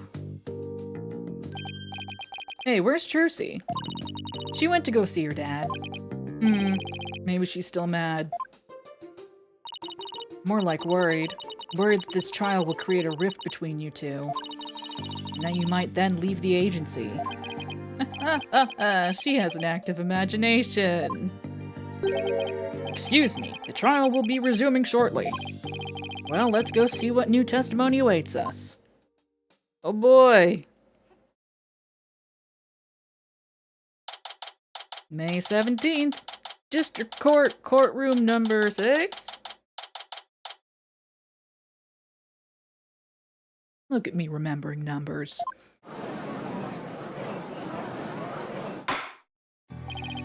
All right, court is back in session. Mr. Wright, you said you had a witness. Your Honor, I would like to call the lone survivor of the doctor's murder to the stand. What? Wait, he can't mean that Sarge is here. You mean Dr. Buff's reclusive son? How did you get him to cooperate? Okay, see, I thought the witness was gonna be Pearl. Nothing a little persuasion couldn't handle. The poor child only agreed to help if it meant catching the killer. Getting a kid like that to overcome his fear. Now that's impressive. This must be really important testimony for the kid to come out in public like this. Very well, Mr. Wright. Please call your witness to the stand. Is the twist gonna be that his son is like 30?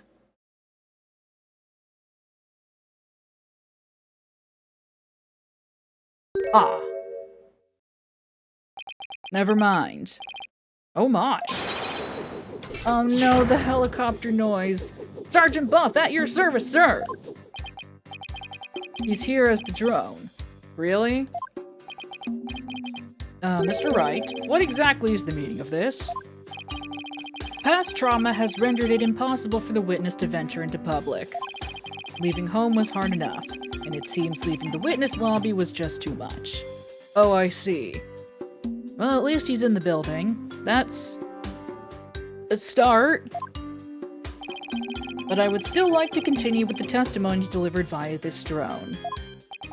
I understand it must be terrible to lose one's father like that. A testimony via a remote-controlled toy?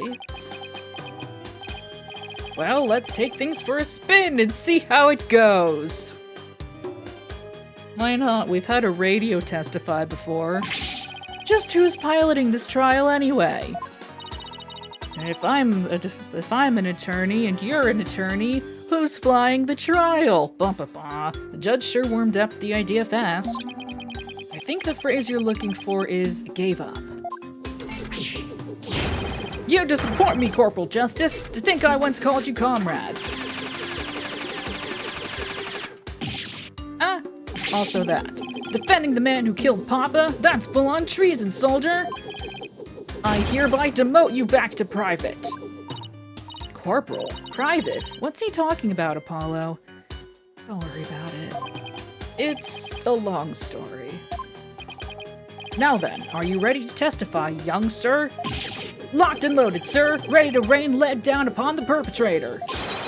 Ha ha ha ha ha ha ha.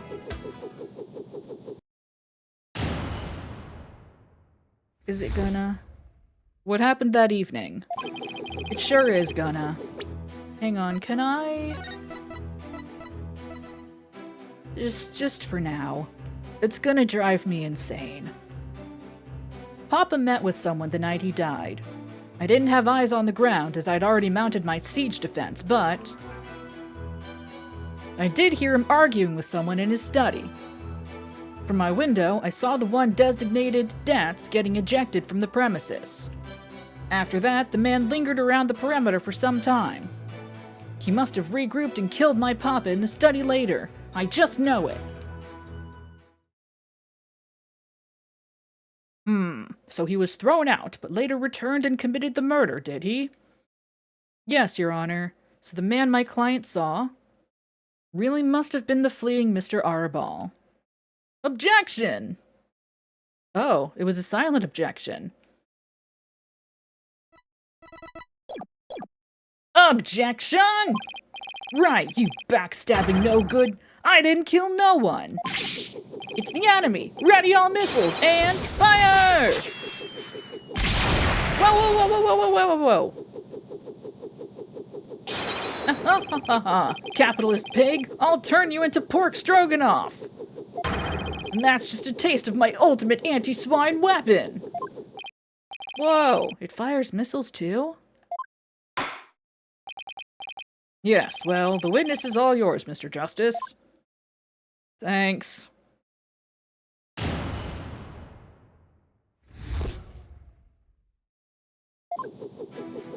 No.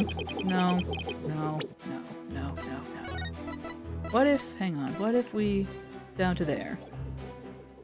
That's worse. That's worse because I can just barely hear it. Yeah. Hold it! Your father met with someone. Could you be more specific? No, I was in the midst of a crucial defensive siege operation. Right. You're referring to how you don't leave your room, correct? You never know where the enemy might be lurking outside the siege perimeter. What about, school? Oh, I don't go to boot camp, I'm a soldier. The sergeant doesn't associate with rookies still too green to fight. With a kid like this, I bet Dr. Buff won't be getting any rest in the afterlife either. Oof. It was very brave of you to come to the courthouse today. But what was that you said about a siege defense? Oh, that? Well...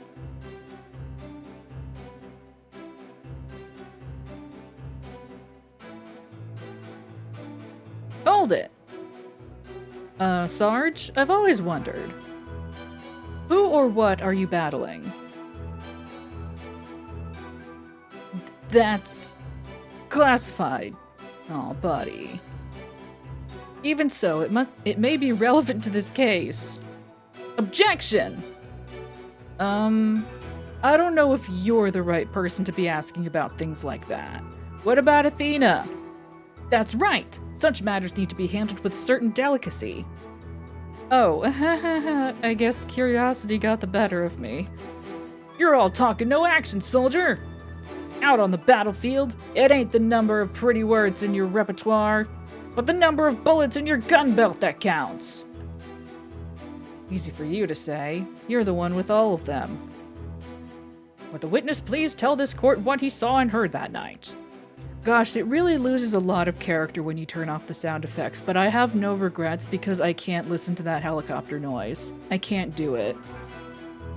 Hold it! What was the argument about? I heard things like, "Where's the orb?" and "Are you defiant dragons really criminals?" It sounded real volatile, like a war might break out at any second. So the two of them had an argument when Dats came to get the orb. Did you see or hear anything else? Yeah, I heard them arguing, and then silence. My window... ejected. Hold it! How is Mr. Arabal acting? Like a conquered trooper retreating with his tail between his legs. A trooper? Well, I guess he does dress like he's in the military. I bet those two would have really hit it off had they met under different circumstances. Yeah, I can see that. And so, the defeated soldier was expelled, but that wasn't the end.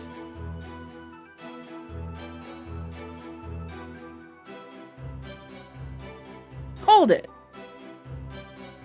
That does seem sus.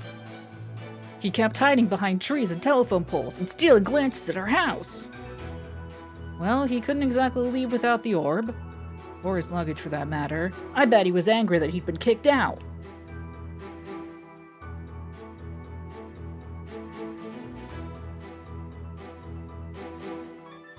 Hold it! But you don't keep your front... Don't you keep your front door unlocked? If so, then anyone could have gotten in. That's true. Papa didn't keep our house locked up. He said there was no need because there were only good people in Kurain Village. Oh, yet he ended up dead anyway.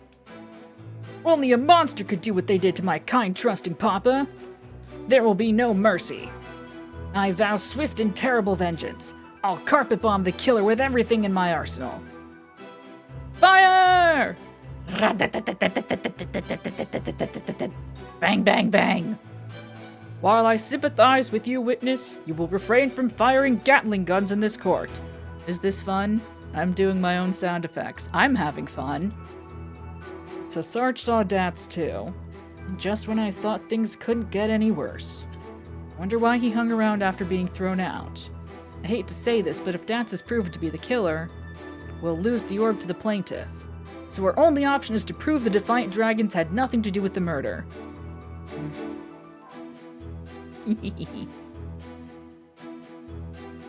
Yeah, you know what? You're so right, Matthew. Okay, what all do I have? Hid it in the ruins.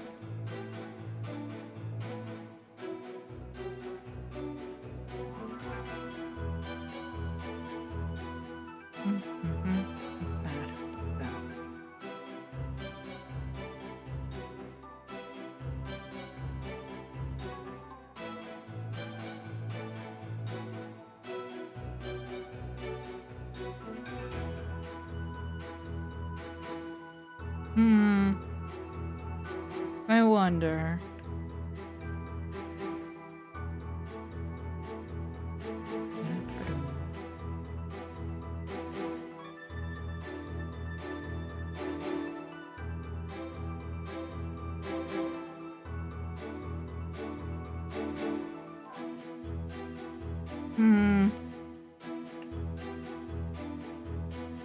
I don't think this is the answer, but what if it is? Objection? Objection! It was the answer! Sarge, are you hiding something from me? Oh, hey, thanks.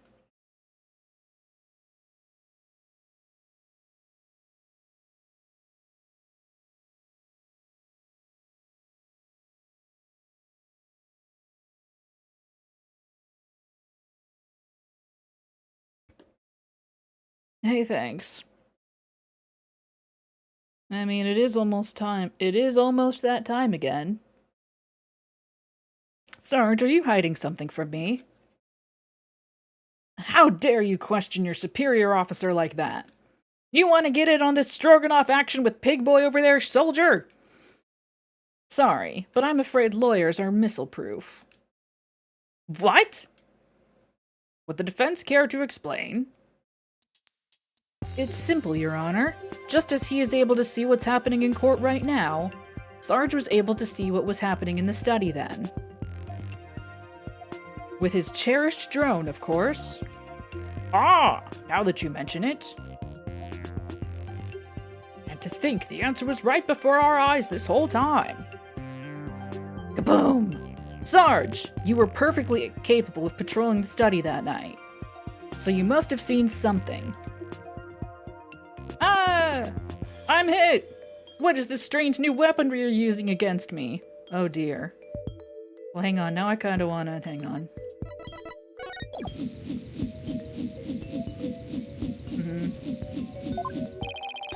Courtroom warriors don't use guns or missiles because evidence is our weapon of choice. Just like the get up and stretch chime is mine? I've had worse segues, probably.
Okay.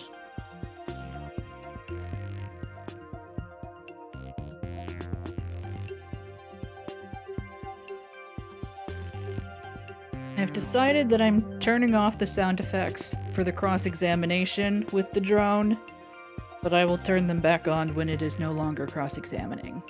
Because it really does feel quite empty without them. And the evidence has exposed your bald-faced lie. My truth bomb, Sarge, has stripped your defenses bare.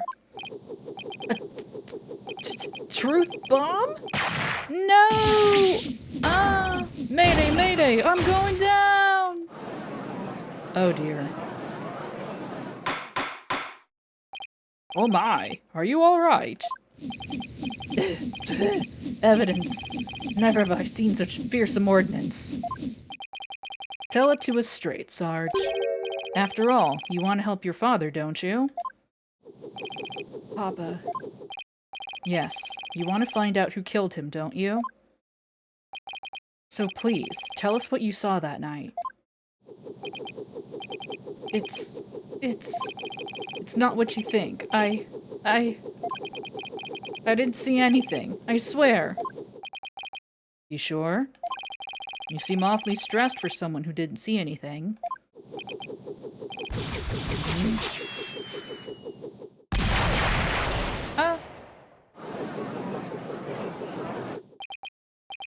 Sarge, you need to answer my question. Shut your pie hole, maggot! It'll be a scorching day in Siberia before a lowly private like you orders me around. What's with him in Siberia, of all places? But if a scorching day is what it'll take, then maybe it's time to turn up the heat. Hey, Athena. You think a therapy session might help? Yes. Well, it could help alleviate some of his anxiety. Plus, I'm picking up a lot of discord in Sarge's voice. That usually means the patient wants to say something but can't for some reason. And in Sarge's case, I imagine whatever's plaguing him is pretty severe. In that case, I leave it to you and your mood matrix magic. You got it. Your Honor, I believe I can be of help here. Time for a therapy session, is it, Miss Sykes? Ah! Yes, it will help with the witness with his will it help the streamer with their speaking? Yes, it will help the witness with his anxiety, maybe even enough to testify. And by all means, please bring the poor child out into the light of day. Metaphorically, probably. Oh, but I assume this will be all right with you, Mr. Wright. Why not? It's not like we haven't been through this before. What are you butting in for, lady? There ain't a place on this battlefield for you. Why do I have a horrible feeling that in the original release there was something sexist there? Objection!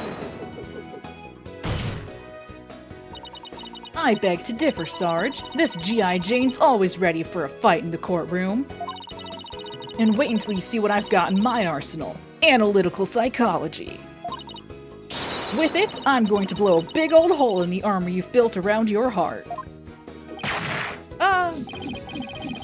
First evidence, now analytical psychology. Where are these WMDs coming from? Well, if it's a battle you want, bring it on. You may have started this war, but I'm going to end it. Core woman Sykes. I almost said corpse woman. You got it, Sarge. Time to seek out the agony buried deep in your heart. Brace yourself.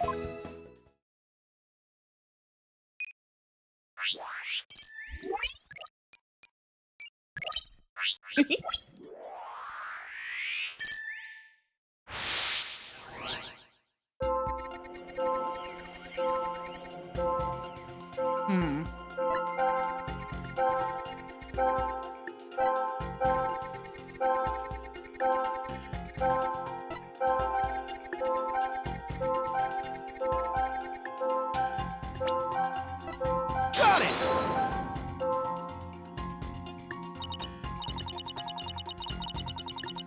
Dang it.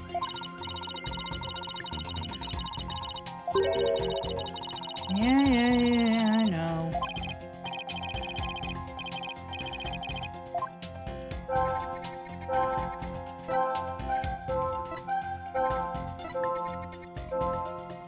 Small sad. Medium surprise. Big sad, big surprise. Less surprise. Whoops. Yeah. Yeah.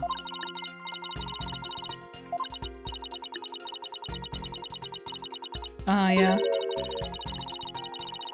Yeah.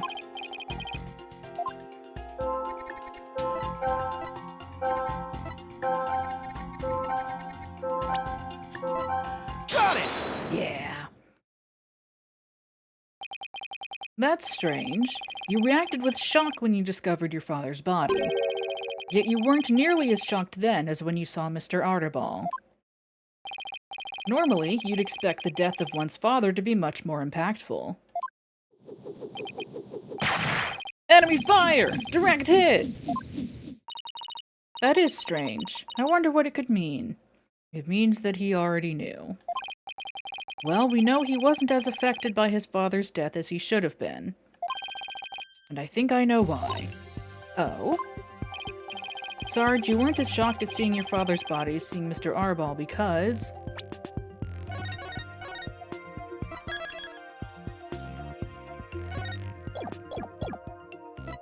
you'd already seen it. Sarge, maybe the truth is you left your room that night. And that's when you saw it. Your father's body. I saw no such thing! Really? You didn't see his body? Alright then. What did you see?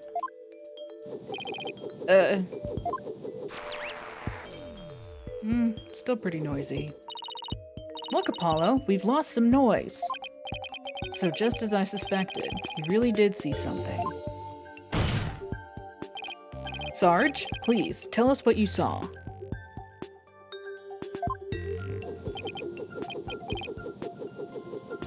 But...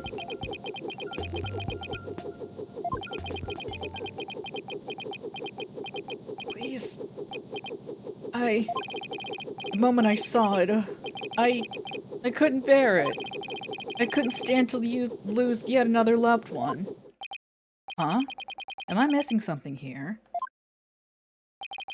Is that why you weren't very shocked when you found out your father was dead? Because you'd already sensed that he was a goner somehow? Maybe. Please, Sarge, what was it you saw on the night of your father's murder? I saw...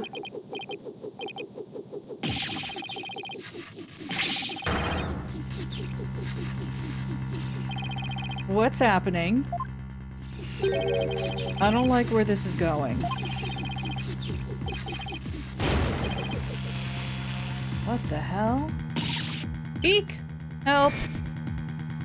What? Hey! I've confiscated your little toy. The battlefield has no place for unauthorized equipment. Widget! Apollo, I can't continue the session without him. Calm yourself this instant, witness. I hereby order you to submit to your therapy session. What in blazes?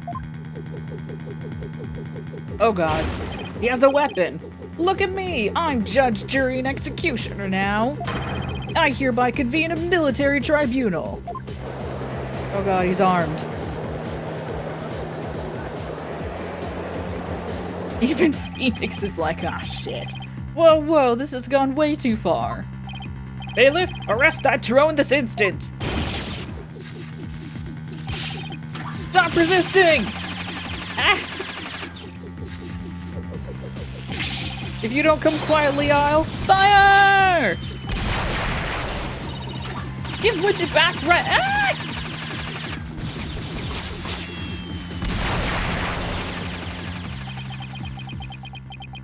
You know, it's almost like a traumatized child with a drone capable, One of my Japanese animes. just like my Japanese animes, giving a traumatized child, access to a drone with weapons was a bad idea.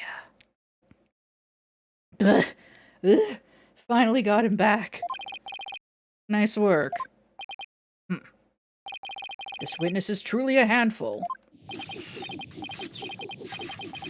Up, 2, 3, 4.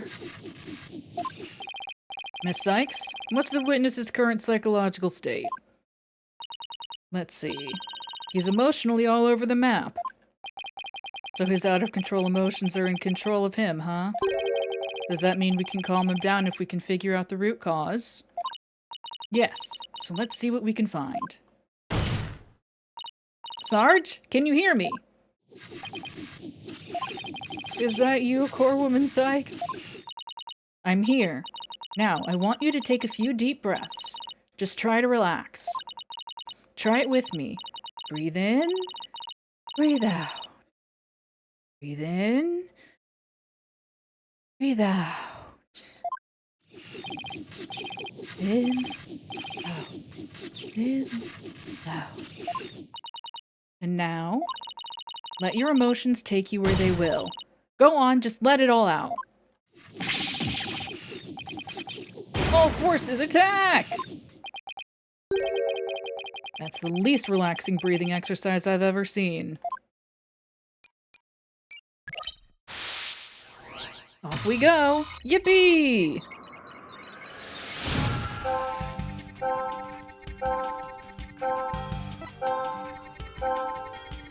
More fighting.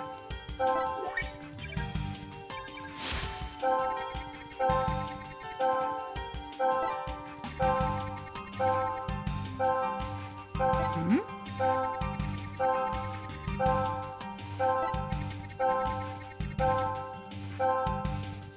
Huh?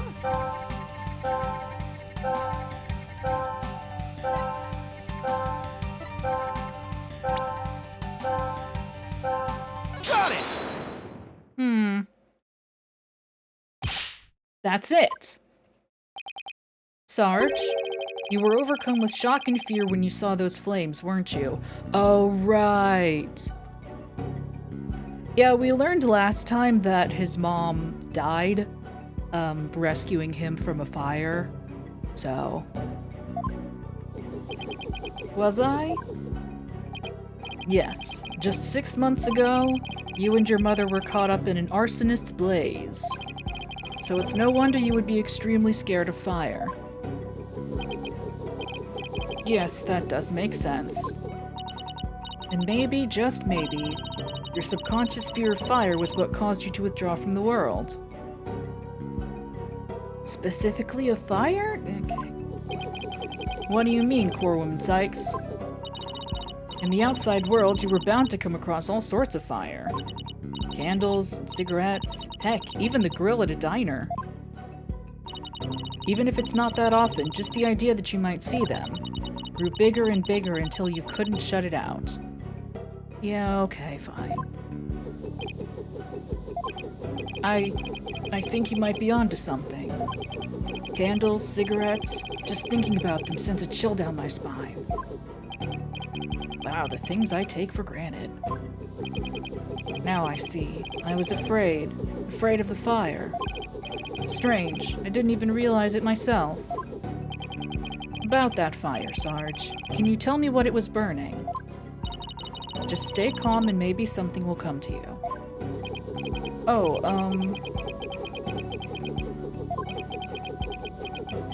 sometime today, please. Oh! I'm starting to remember. It was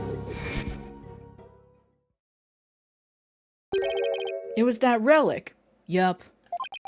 That relic Papa was studying. It was on fire. The orb was on fire. Uh-huh, yeah. Offer thy prayers as fervent as fire, only then shall the Holy Mother return. Uh-huh, yeah. Uh-huh, yeah. Mm-hmm. Mm-hmm. It's still kind of fuzzy. But yes, the orb was burning right in front of me, of Papa. I assumed it was going to. And there in the flames was...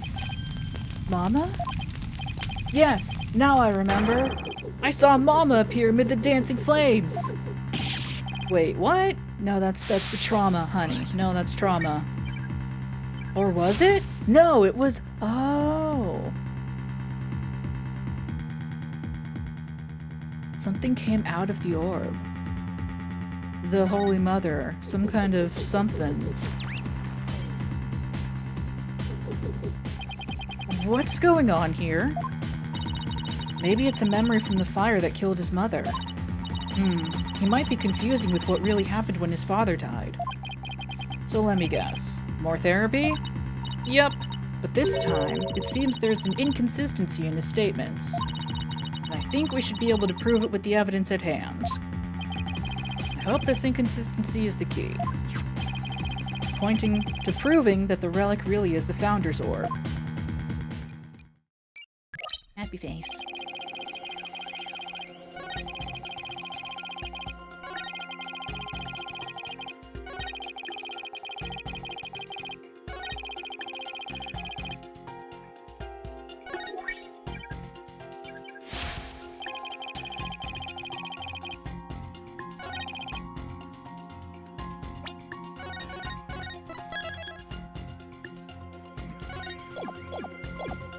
Matthew, please. Objection! No? Heck. The ancient mixtape. Mine, oh mine.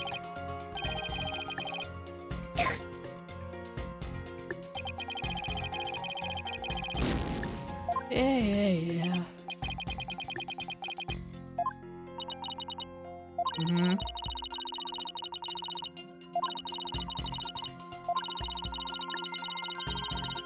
Oh yeah. Yeah, it doesn't.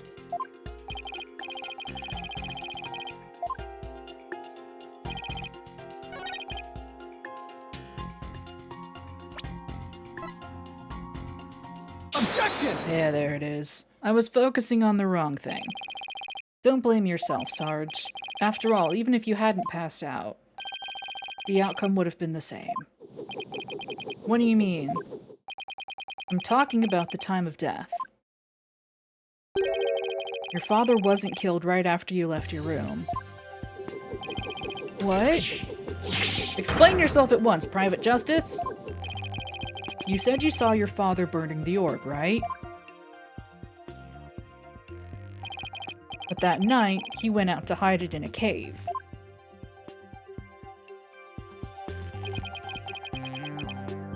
So what you saw, Sarge, was something that happened before your father left to hide the orb.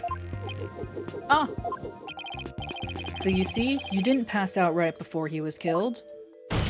You passed out way before he was killed. You passed out right before he left for the cave to hide the orb in the ruins within. So, even if I hadn't passed out, that's right. The outcome would have been exactly the same. That's because your father, Dr. Buff, was killed after he returned from the ruins. And therefore, Sarge, there's no need for you to blame yourself. Oh, I see.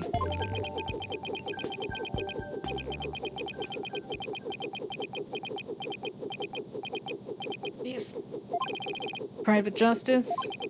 Can you really say I bear no blame in this? Why do you ask?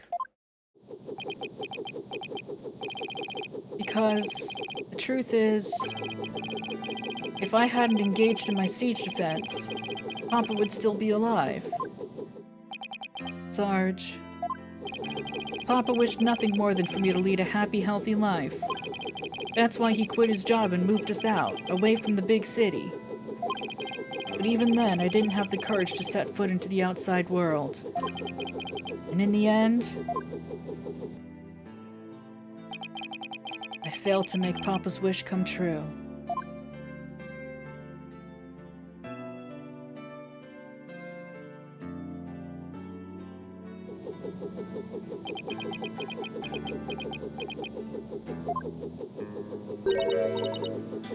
Sarge? If you want to make your father's wish come true, if that's what you really want, then who's to say it's too late? Why don't you take the first step now? My first step? But I already know how to walk. That's right. You can cast off all your regret. You can stop standing still and start moving forward. You have the power within you. I know from experience. I know what it's like to feel like you do. But only you can decide to take that first step.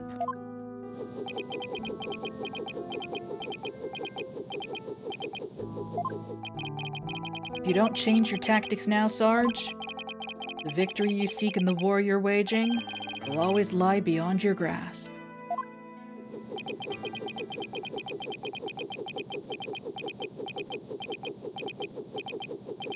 Please? I think I understand now. I've made up my mind. As of this moment, I will suspend my siege defense indefinitely.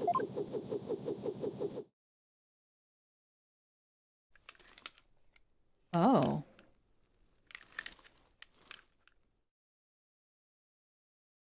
Hooray, no more whooshing.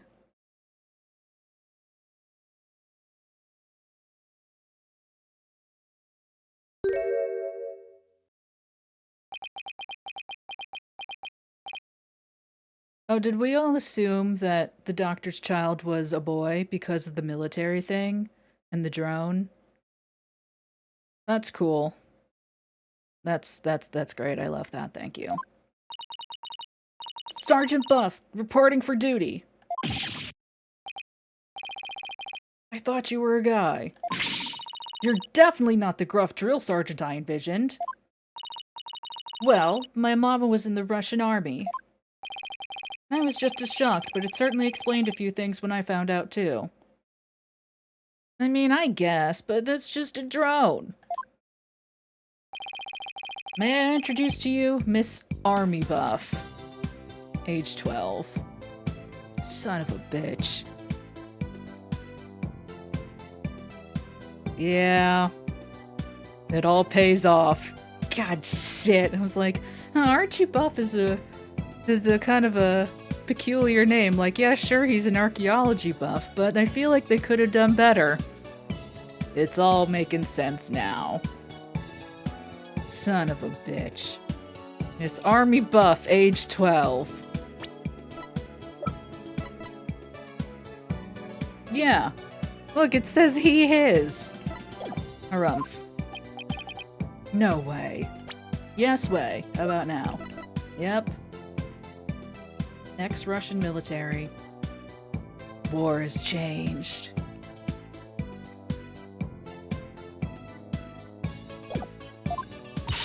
Careful, soldier. Don't forget, I could blow you away at a moment's notice. She's just too cute. Hey, thanks.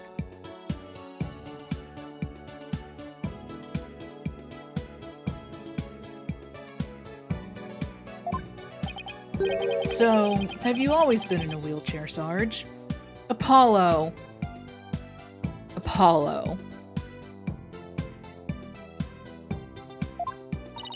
Negative. Only since I was injured. In the fire.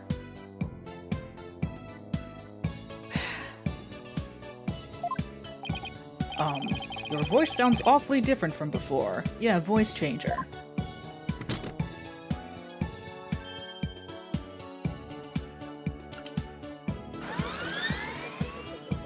Please no more. My drone features a voice modulation device. It's just one of my army's many technological marvels. Well, you fooled me. I thought some 20-something military fanatic was at the controls. An army buff, you might say? If it's all the same to you, troops, I'd like to continue my testimony. I've just remembered something, and it's as crisp and clear as a trumpeted roll call. What did you remember? It wasn't my mother who appeared in the burning orb. It was some lady Papa had shown me a picture of a long time ago. He said it was the Holy Mother, the founder of Kurdaism. She appeared right there in the burning orb. Huh? What did you just say?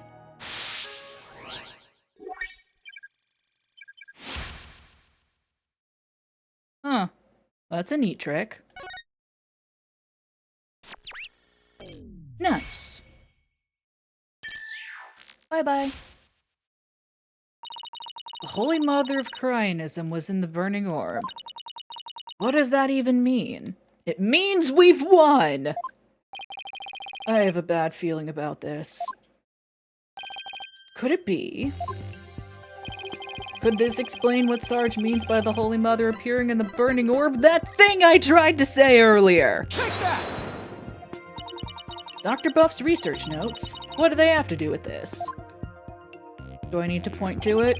Look at this. The burning orb, the appearance of the founder. Yeah, this part here. Take that. Take that! There's a legend about the orb involving a mysterious riddle, and this song, in turn, is said to contain the key to solving it. If the legend is true, then I believe the answer lies in this part of the song. Offer thy prayers as fervent as fire, only then shall the Holy Mother return. Well, anyone see where I'm going with this, and where I tried to go with this like 10 minutes ago? Meh? Prayers as fervent as fire. Ah! You're supposed to set the orb on fire. The whole stanza seems to suggest that the founder will appear if the orb is set on fire. Wait, so the doctor, he... Yes, Athena. He had solved the ancient riddle of the founder's orb. Oh my!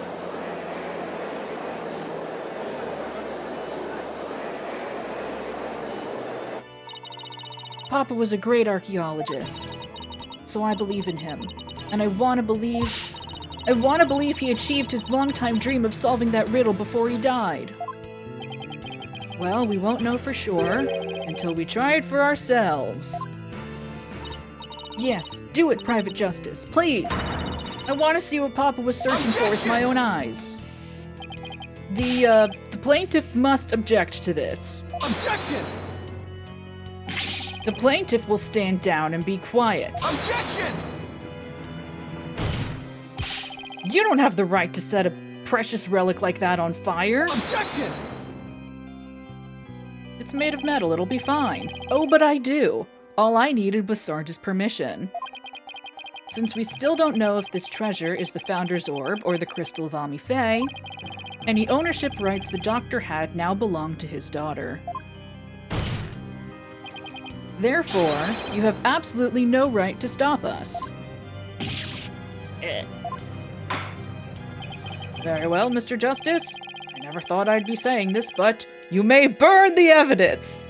Yay! Someone get the fire pit. Alright, here we go.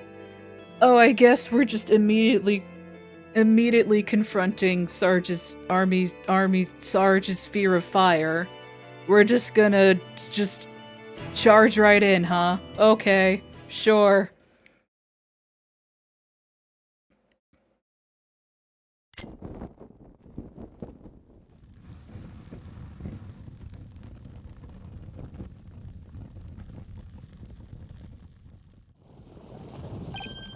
Look! Apollo! The inside of the orb! It's melting! Oh, it is a trial by fire.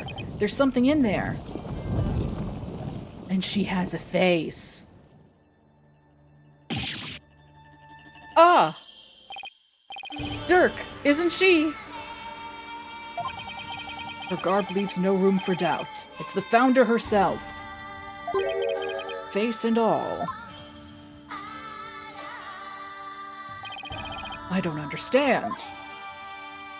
The greatest of taboos in Cryanism is the depiction of the Founder's face. Yet here it is, hidden within this orb. Updated orb report. Wait, so then how did it get unrevealed? Whatever. Sorry, Mr. Wright, but as you can see, the issue is crystal clear. This figure is the Holy Mother, founder of Cryanism. And based on that, this must be none other than the Founder's Orb. Objection! Be that as it may, Mr. Arbol still may have killed the Doctor. That's not what we're here for! This is a civil case! If so, it would render the orb transfer agreement null and void. Don't play dumb, Mr. Wright. The truth of the matter has already been proven. Dr. Buff wasn't killed right after Sarge saw Mr. Arbol. It happened after the Doctor came back from hiding the orb. And you've got no proof that Mr. Arbol was still around at the time. Your claim that the Defiant Dragons were behind the crime doesn't hold water. And that means the orb transfer agreement is still perfectly valid. You know what? That's true, Matthew. Admit it, Mr. Wright.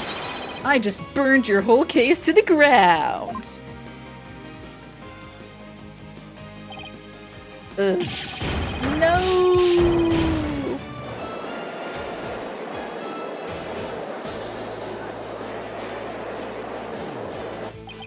I won? I actually won? Mr. Wright, would you care to respond? Respond? I didn't think so. Wait, did we just win? Did we actually beat the Turnabout Terror? You're amazing, Apollo! Don't just stand there, Wright. Do something! Take your placard and shove it up your ass, you little bitch. Well, I don't think there's any digging out of this hole. Mr. Attition Wimperson, I think it's time for your concession speech. I have proven beyond a shadow of a doubt that this is the Founder's Orb. The facts don't lie, but you obviously do. How's that for a campaign slogan? Why, you contemptuous peasant! I think this is a good time to wrap up this trial. If both parties have no further objections, I will render my verdict. No objections here, Your Honor. No. Holding it. You can't do this. The crystal is mine. I'll lose the election if I lose that crystal. I'm sorry, but there's really nothing more I can do. You haven't forgotten about our little chat, have you? Phoenix? What's going on here? Objection! Your Honor, I object to the defense's last claim. What? I don't believe they have truly proven that the relic is indeed the Founder's Orb. What do you mean? Objection! Mr. Wright, I don't think even you could bluff your way out of this one. What possible argument could you have to claim that this isn't the Founder's Orb? About that. Oh, of course. He can't possibly have hit on something. He did the brain cell Danganronpa thing, Apollo. The defense's assertion is incomplete, and this is why. Their claim that this relic is the Founder's Orb is based on a legend, and that legend claims that the Founder will return when the riddle is solved at last. Right, and that's what happened. The Founder was revealed for all to see. But Mr. Justice, what about the rest of the legend? Huh? According to the legend, once the Founder returned, she would bestow spiritual power onto the person who solved the riddle. Is that what that says? Descending upon us in all her glory, the Founder bestows the greatest power known. That is not necessarily spiritual power. The greatest power known is not necessarily fucking psychic powers, Phoenix. That's not what it says. The greatest power known could be the power of knowledge. Knowledge that the Holy Mother is in fact Ami Faye. Carry on. You're kidding, right? Well, Mr. Justice, do you feel great spiritual power coursing through your veins? No. But receiving spiritual powers and stuff, it's all just mystic mumbo-jumbo, right? Maybe so, but you're the one basing your claim on said legend. You cannot be serious, Phoenix. And what we saw here does not fully fulfill it, does it? This is what we do all the time! Fuck! Shit! Damn it! No, but... Consequently, you cannot rightfully claim that this is the Founder's Orb. Fuck you! Fuck you! Is this how Miles feels all the time? No! Fuck! Fuck off! Phoenix! Son of a bitch. Ugh. What's gotten into him? Why is Mr. Wright doing this? Is Maya being held hostage or something again? Is that what's happening here? It would appear that Mr. Wright has lost a few of his marbles. That couldn't be further from the truth, Your Honor. In any case, I believe this is a good time for a recess. Both sides will have 20 minutes to prepare. I ask that all arguments be ready by then. Oh, and Mr. Wright, you'd do well to wash up and find your missing marbles by then, too.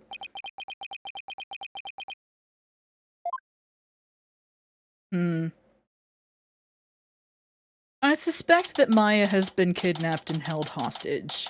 Again. Oh, maybe it's Pearl this time. That would be a fun twist. Because Maya is a grown-ass lady now, but Pearl is like 17? 18. Yeah.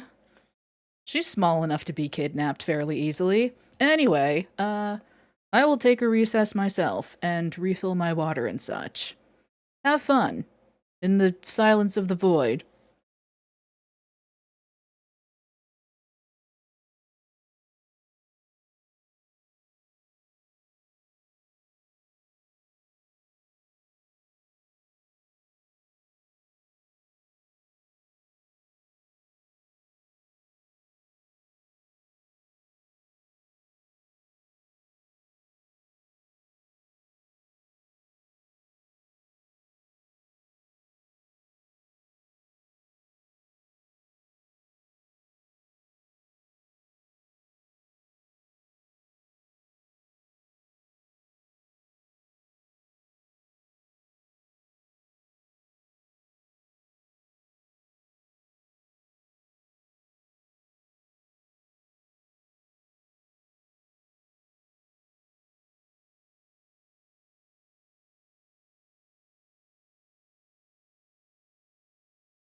I'm back, and I realized something.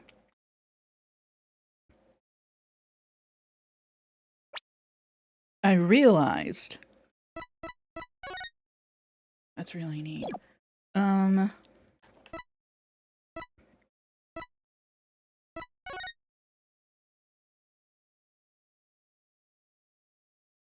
Descending upon us in all her glory, the founder bestows the greatest power known. She's a spirit medium. She was a spirit medium who ensured that she would leave a lasting legacy and lineage of spirit mediums that depend upon knowing knowing the spirit that you're channeling, knowing what their face looks like. And then a religion formed in which no one knew what her face looked like. By cracking the riddle of the orb, one gains the ability to channel the Holy Mother.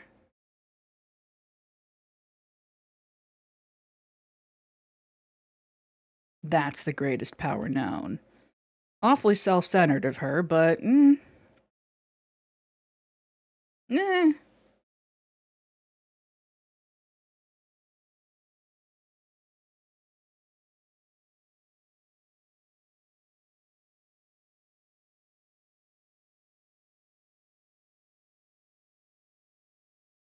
May 17th, District Court Defendant Lobby number 2. Mr. Wright is sure acting funny. I mean, he's famous for going out on a limb, but that last assertion was just plain crazy. It's either a bluff or a Hail Mary. Either way, it doesn't make much sense. I just bit my tongue. Ow. Ah, that sucked. Oh, I bit the side of my tongue. Uh-huh. Maybe there's something we're missing here. Hi, Jersey. Although, he seemed perfectly normal when we spoke earlier. Apollo, I have a bad feeling about this. I'm gonna go check up on him. What's going on with you, Mr. Wright? Hey, Private Justice. Later, Matthews. Thanks for hanging out. Hey, Private Justice. Oh, Sarge. I forgot to mention something. On the night of Papa's murder, a strange thing happened. Oh? But why are you only telling me about it now? Well, I didn't say anything before because I thought Papa's death was an accident. But now that we know otherwise, I figured it might be important. There's still more to this case? When I left my room and lost consciousness, I passed out right here. That's right above the coffee bar. Mm-hmm. But when I came to, someone was pushing my wheelchair. What? I was so scared, I beat a hasty retreat as fast as my wheels could take me. Do you know who it was? No, it was pitch black. Plus, I fled to my room so fast I didn't even have a chance to turn on the lights. Maybe it was your father. No, he would have said something to me. Besides, I'd have known if it was him. So then it could have been your father's real killer. My thoughts exactly. But you didn't report this to the police? It didn't even occur to me. It's okay. You were obviously still upset, so don't beat yourself up over it. Apollo, this could be really important information. I think the act of pushing Sarge's wheelchair could be part of some bigger scheme. It's hard to see why else the killer would have done such a thing. I guess I should take her statement down as evidence.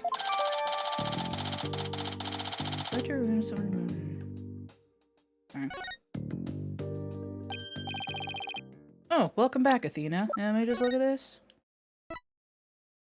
Night of the incident, Army fainted in the hallway of the coffee bar after witnessing the doctor burning the treasure. When she came to, someone was pushing a wheelchair for...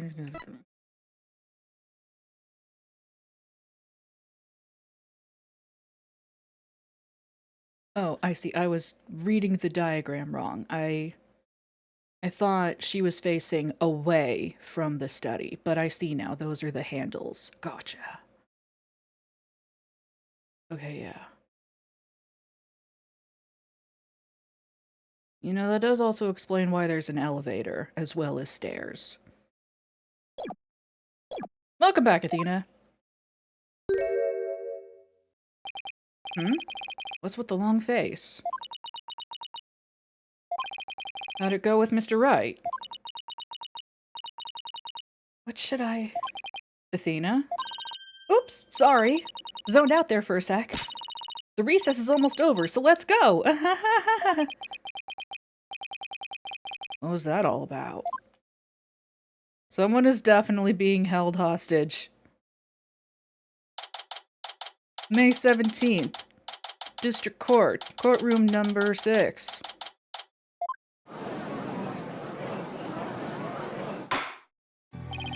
Alright, court is, once again, back in session.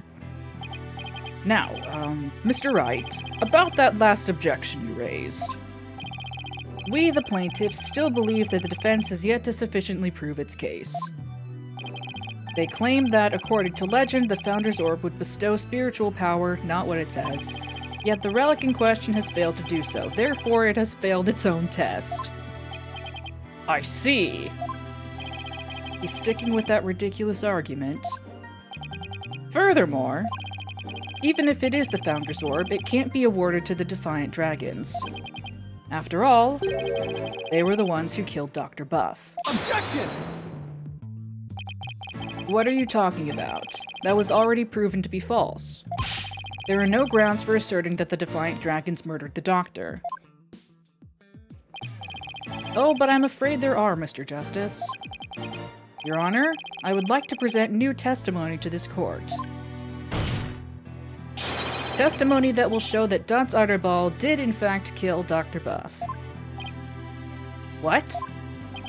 Very well, you may call your witness. I guess Mr. Wright found another new angle. What new testimony could there be at this late in the game?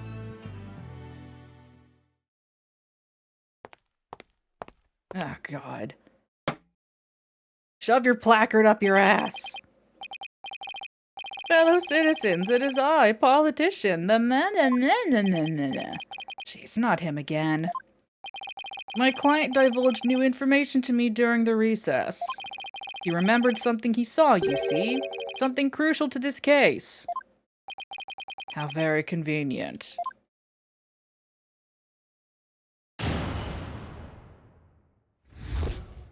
That's his crime. It was around 11 at night, and I was out on a mobile meet and greet around the village. Who the fuck...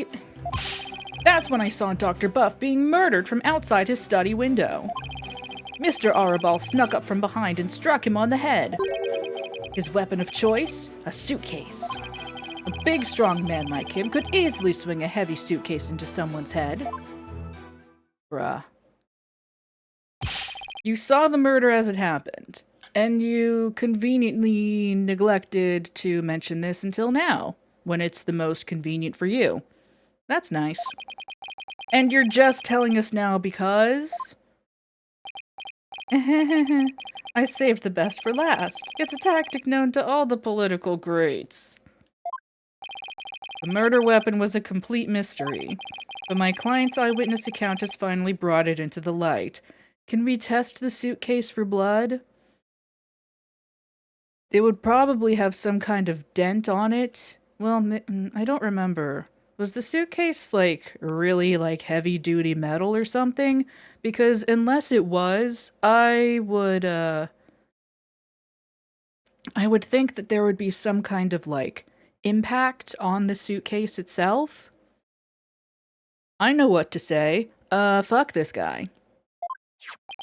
According to the autopsy report, Dr. Buff was struck in the head by the corner of some object. I suppose that could very well be the corner of a suitcase.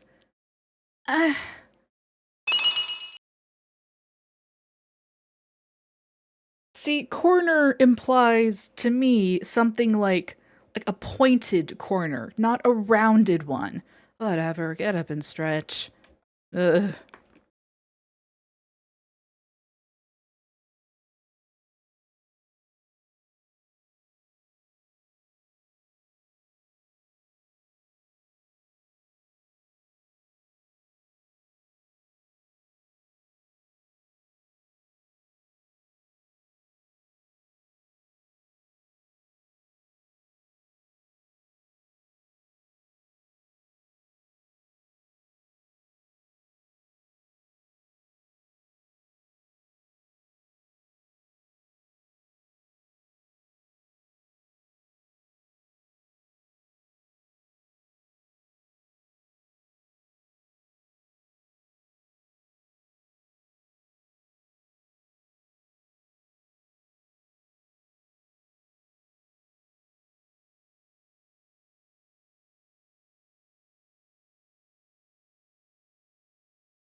Okay. Yeah, no, this suitcase has no corners. No sharp corners. It would just be a blunt object, and not a corner. The corner of a object. Objection! Objection, fuck this! But eyewitness testimony isn't the same as hard evidence. Oh, I wouldn't worry about that if I were you. What's that supposed to mean? We have physical evidence too. A luminol test revealed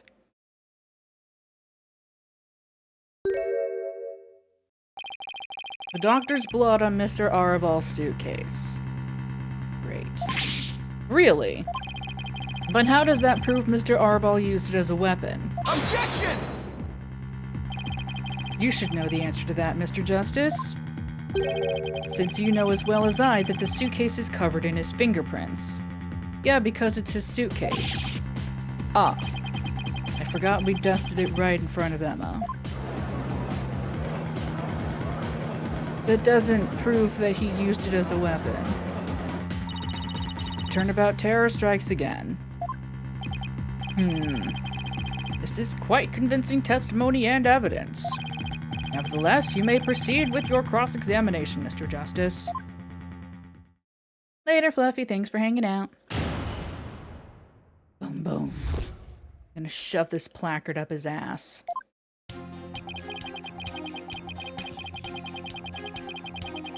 Hang on.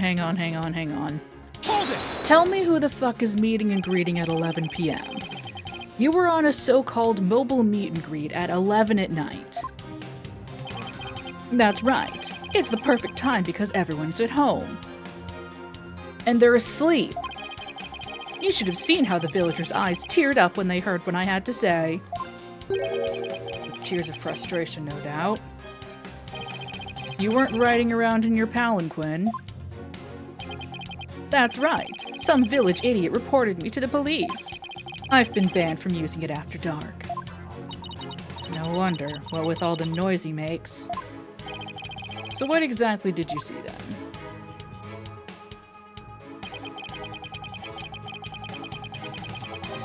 Hold it! Sounds like you witnessed something rather shocking. Indeed, I didn't even believe it at first. I mean, a vicious murder in Karain? There haven't been many murders there, I take it.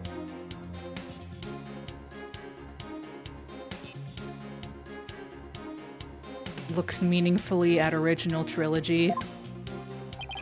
If I'm elected, yeah,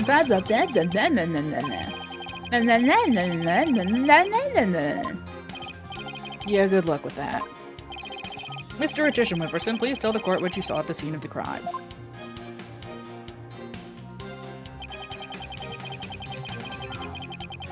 Hold it! He snuck up from behind. So you're saying the doctor never even realized Mr. Arbal was there? That's right. He was utterly absorbed in a book. I see. What did you see Mr. Arbal do next? He climbed up the bookshelf ladder and dumped a bunch of books down on the body. I believe he was trying to make it look like an accident. But that idiot didn't realize I could see everything from outside the window that I was conveniently outside of and definitely saw everything. One of those statements doesn't feel right. Your Honor, I believe the witness made an important statement just now about how... Wait, did that... How Dats is an idiot! Are you hungry? Do you have the ingredients for mac and cheese? Do you have any reason to not do mac and cheese? The witness said Mr. Arbal is an idiot. That's a key piece of information. Don't you jump on the bandwagon, AJ. I'm no idiot, you hear? I failed to see how that is a key piece of information. Yeah, I guess it's not, is it? And it seems there's no need to add it to the witness's testimony. That was good. Alright, that was worth it. Hold it! That was very good.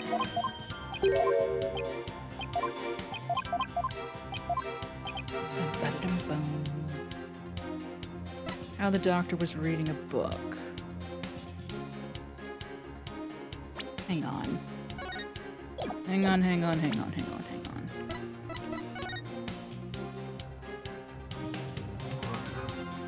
Yeah, no, we've established... Yeah, we've established that the crime was visible if you're standing outside on account of the giant window, so yeah. The doctor was reading a book at the time of the murder. That's vital testimony. Very well, the witness will please add that statement to his testimony. The doctor was standing in front of the bookshelves, absorbed in a book.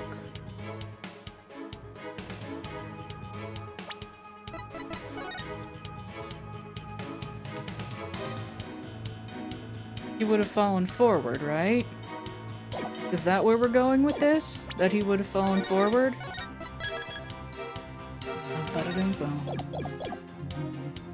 Later, Viz. Thanks for hanging out. Hold it! You watched a murderer commit his crime and did nothing to stop it. That doesn't sound like a good way to score points with the voting public. I'm a politician, not a superhero. I'm under no obligation to risk life and limb. He sure is quick to deny his obligations when there's nothing in it for him. I'm getting tired of listening to his endless campaigning and flimsy rationalizations. About your testimony, Mr. Attition Wimperson. You said Mr. Arball struck the doctor from behind while he was absorbed in a book. Yes, that's exactly what happened.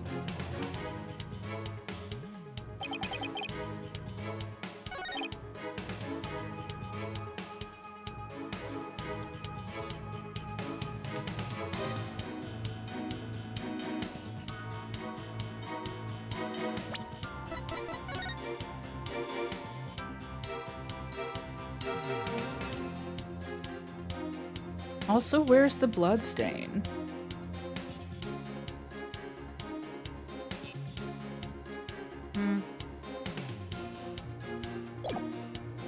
Objection? Objection! Damn it.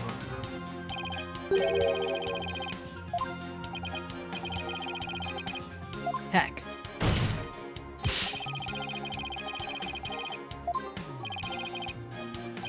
No, stop. Stop telling me about holding him and folding him.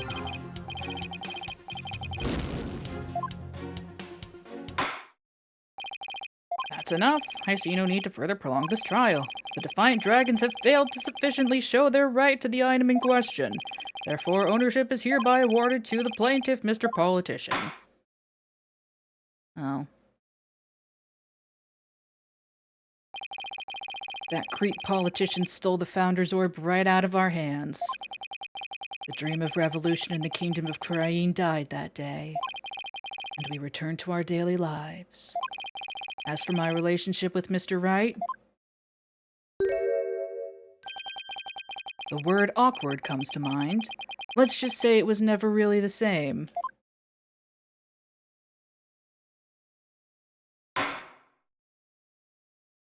Well, that was fun. I'm kind of glad we got that. Because, yeah, usually it's just, oh, this case is over. You haven't proved your point. Bang, bang, guilty. But this is a civil case, so it's like, yeah, no, you didn't prove shit, but, no, nobody did anything, really. Anyway. Hold it!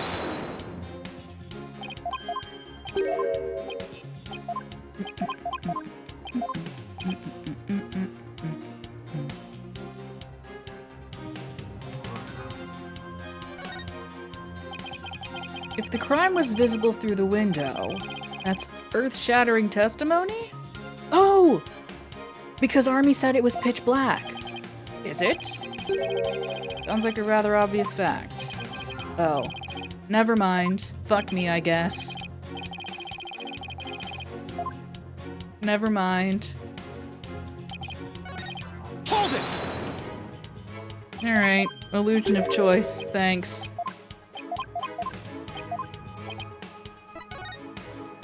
Okay, fine. This one's important.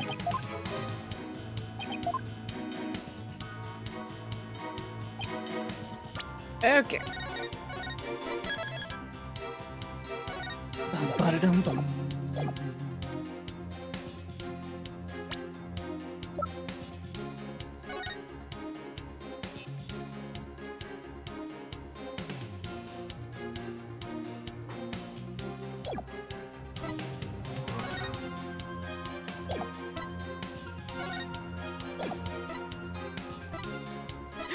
Objection!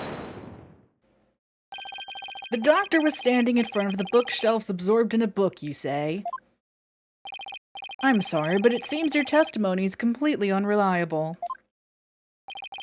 That's quite a bold statement. Well, let's hear you back it up. I challenge you to prove that I am anything but 100% reliable. Challenge accepted, bitch. It would be my pleasure. Lately, it seems the doctor's eyes had gotten so bad he needed reading glasses. However, his reading glasses were over on his desk. So you see, there's no way he could have been reading in front of the bookshelves. Yes. I'm sorry, Mr. Attition Wimperson, but I'm going to have to ask you to explain this discrepancy to the voting public.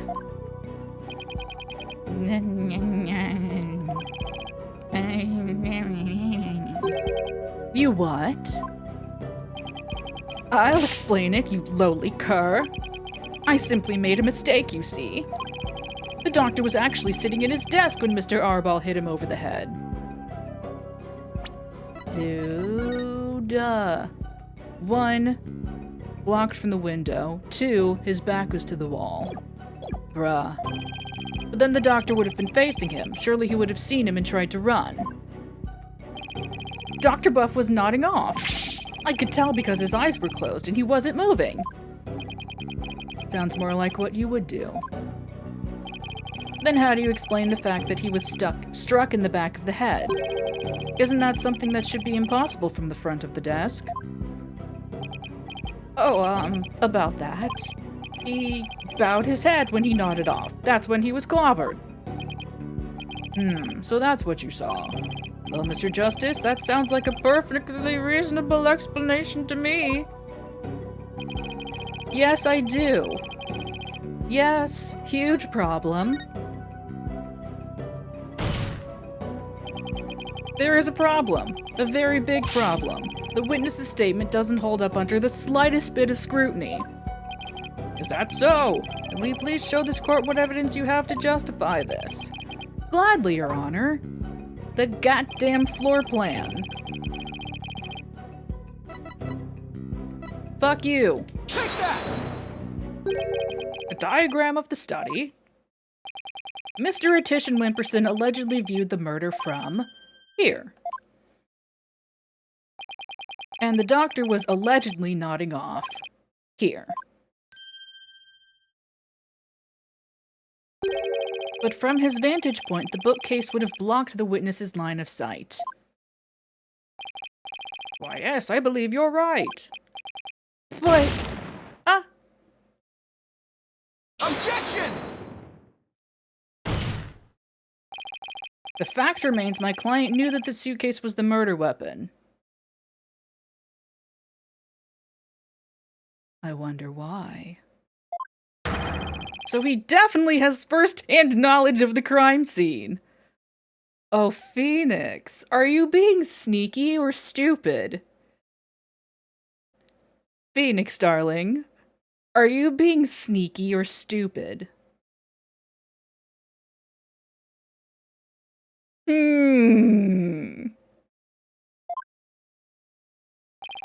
I'm afraid I have to agree with you there, Mr. Wright. But then we have to ask ourselves, from what vantage point did he see the murder? What are you insinuating, Mr. Justice? From what vantage point could Mr. Attition Wimperson have seen the dozing doctor? Once we determine that, I believe we'll finally see the truth behind this incident. The witness saw the murder from right here.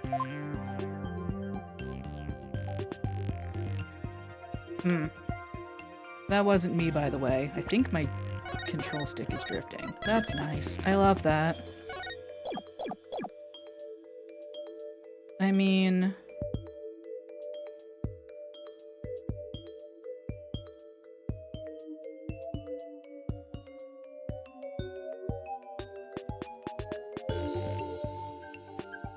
Take that! You've got to be kidding. But that's... It is indeed. But everything only makes sense if the witness was there in the study. Oh. I thought they wanted me to be more precise than that. So I was like, was he by the coffee bar or by the window? No, they just wanted inside. Inside the study? But that's the scene of the crime. I know. Mr. Attition Wimperson, the man who claims to be a witness to the murder, was most certainly in that very room. Apollo, are you suggesting? Mr. Attition Wimperson, weren't you the one who actually swung that suitcase? Objection! What you're proposing is ludicrous. My client is a small, thin man, whereas Mr. Arbol has the musculature to pull it off. He has a point. I gave up trying to lift that thing after one go. Oh yeah, the suitcase was really heavy, huh? That's right. He's the only one who could have lifted such a heavy object. How do you know it was heavy? Now, do you understand? The rebel Dats Arbol is the doctor's killer. As long as the suitcase is the murder weapon, the suspicion falls entirely on Dats. You'll have to poke a hole in Mr. Wright's argument somehow, Apollo. Oh, I will, and with his own technique, no less. If Mr. Attition Wimperson couldn't swing the suitcase around, we'll just have to consider another way he could have used it as a murder weapon instead. I'm going to turn this case on its head, Mr. Wright. Just like you taught me. You talk big, Mr. Justice, but do you have what it takes? Well, this should be interesting. Mr. Attition Wimperson's testimony has been filled with one inaccuracy after another. First, he stated that Dr. Buff was in front of the bookshelves. Now he claims that the doctor was sitting at his desk. So where was the victim really when he was killed? Also, where was his killer, and how was the murder weapon really used? It does, Constable. It really does. It's a shame that they both already have boyfriends. Prosecutor boyfriends, even. An outstanding coincidence. So here's my thinking. Here's what I'm thinking. I don't have a cursor.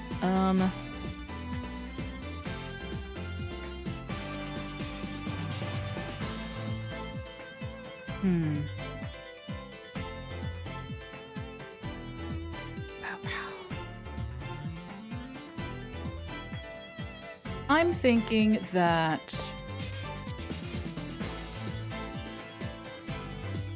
the suitcase was by the entrance. The suitcase was by the entrance.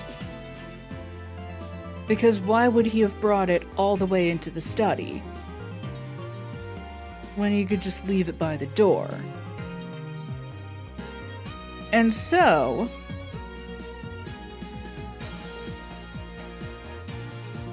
he dropped the suitcase on him while the doctor was at the coffee bar, which is why there was coffee on that book. That's where I'm at right now. And he had to move Army out of the way so that he could push the suitcase. That's where I'm at right now. I don't have all the details, but I think that's the general gist of it. So the important thing here is the position of the victim and the killer relative to each other.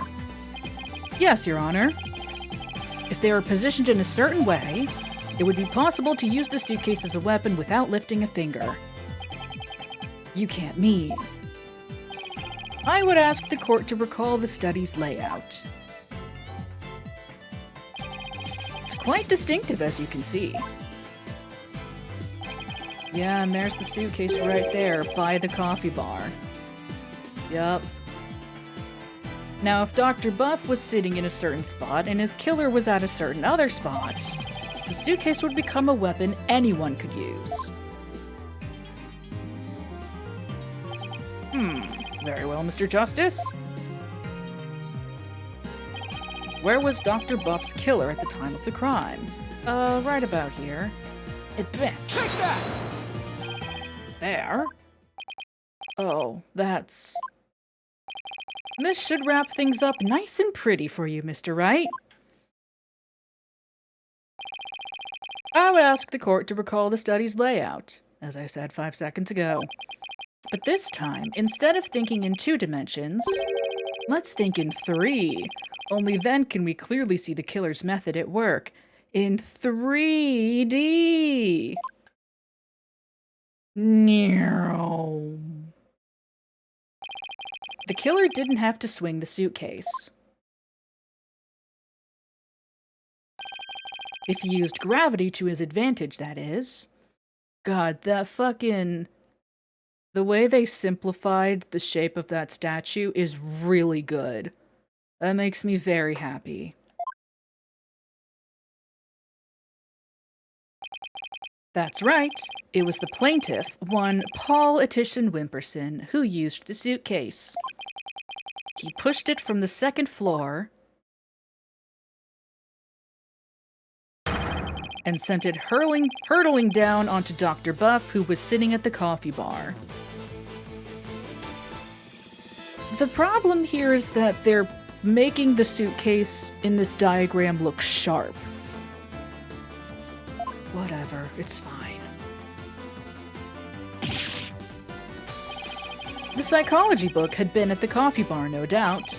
The doctor must have set it down there after he'd finished reading it or the like. But his blood got on it, which is why the killer thought to hide it in that mountain of books. Objection! That's quite an entertaining theory you have there, Mr. Justice. But there's no evidence that the murder took place at the coffee bar. Well, yeah. There is I'm not so sure about that, Mr. Wright. I'd say that evidence of the murder occurring at the coffee bar does exist. The evidence does exist, and I'm going to show you. You are. This right here is proof the murder took place at the coffee bar. On account of the coffee. Take that! Enhance. This brown stain was determined to be coffee. What's more, it was still a bit damp when we saw it yesterday morning. One look at this book speaks volumes, I'm afraid, Mr. Wright. It tells us the doctor was having a cup of coffee at the coffee bar. That's when the suitcase came hurtling down, striking him on the head, causing both his blood and his coffee to spatter onto it. Well, Mr. Athena Wimperson?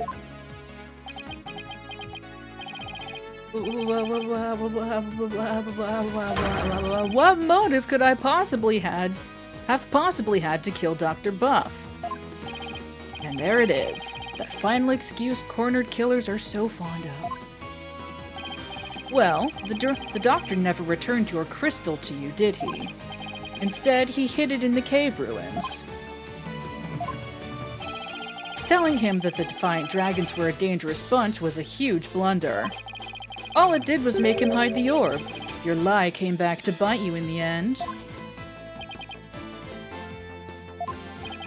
Even worse, the doctor saw the news report, so he knew the relic was the Founder's orb.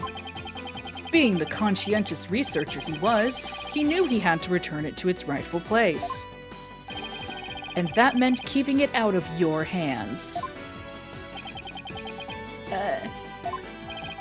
You were so angry that he refused to return the relic to you that you killed him with your own hands. Isn't that right, Mr. Athena Wimperson?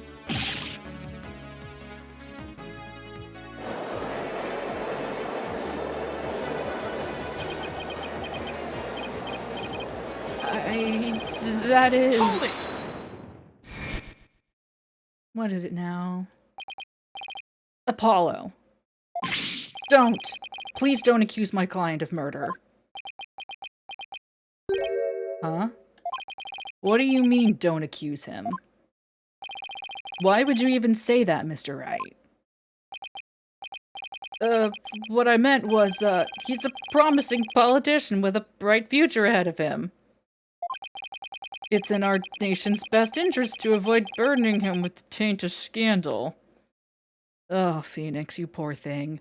Someone is absolutely being held hostage right now, aren't they? Say what?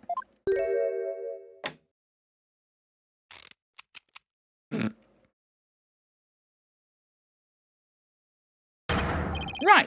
You'd better do something to change the current courtroom climate, or I'll be charged with murder.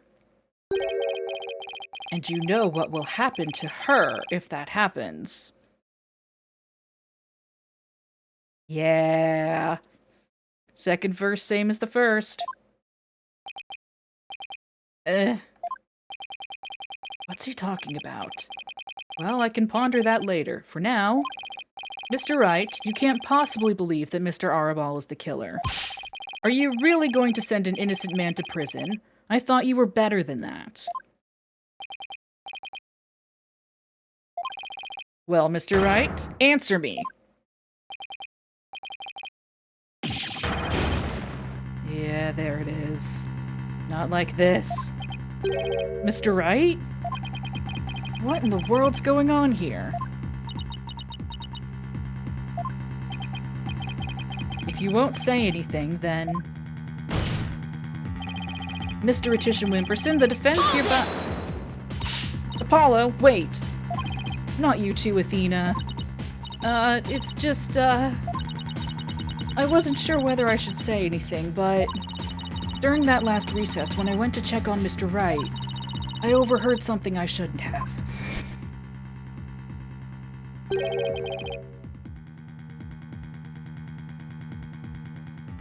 I trust Maya is unharmed. Second verse, same as the first. Maya's been kidnapped again. Maya's been kidnapped again. I can't really say, but just remember, if I'm arrested or fail to obtain the treasure, there will be consequences. Consequences of the worst kind if you catch my drift. Ugh. Relax. All you have to do is ensure I get my hands on that relic. I must deliver it to my benefactor at all costs. What do they want that relic for anyway? It's something to do with an old legend. My patron seeks the great power said to be granted to whoever solves its secret.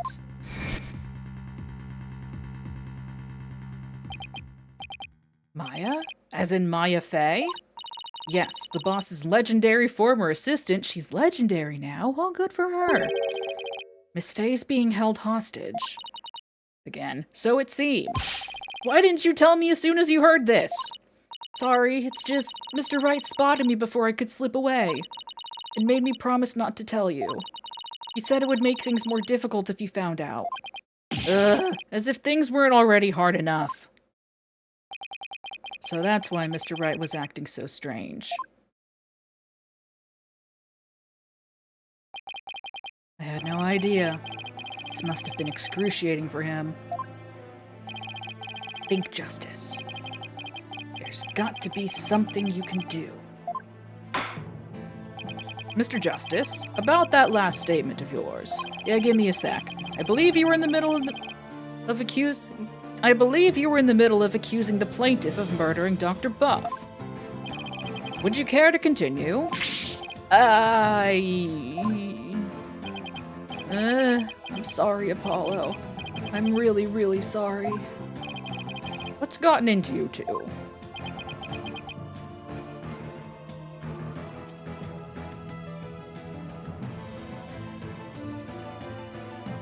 This is a Bob. Say what you like about this game, the composers were cooking. If I accused that slimebag, I put Miss Fey's life in jeopardy.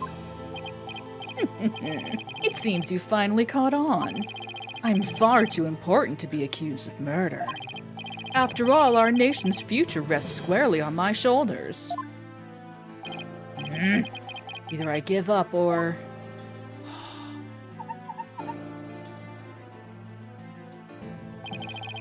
Once I present the crystal to my patron, my victory is assured.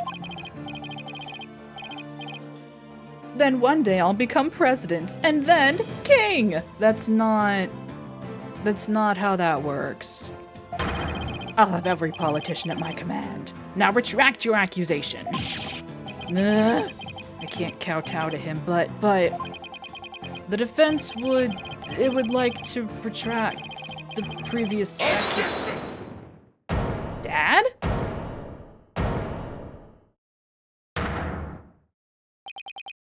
Dad was a lawyer.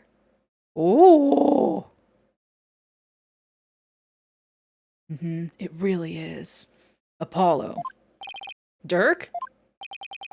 I don't know what's going on here, but a lawyer should never look the way you do right now, with defeat and resignation written all over your face.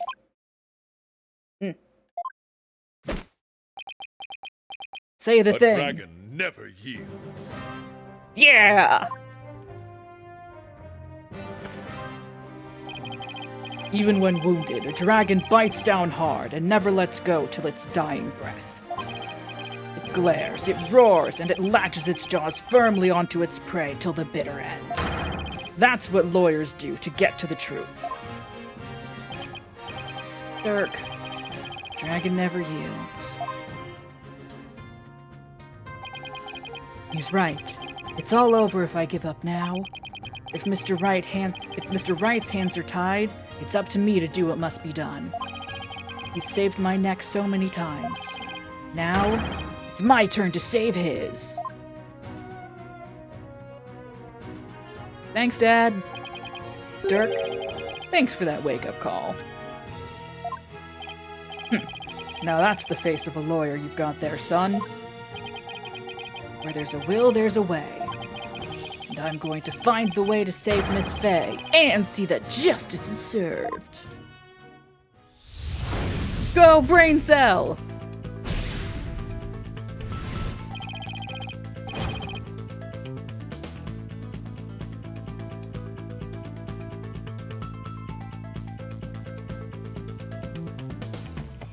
That scumbag is holding Miss Fay hostage to ensure he gets the orb for his patron. And it seems said patron believes in the orb's legend.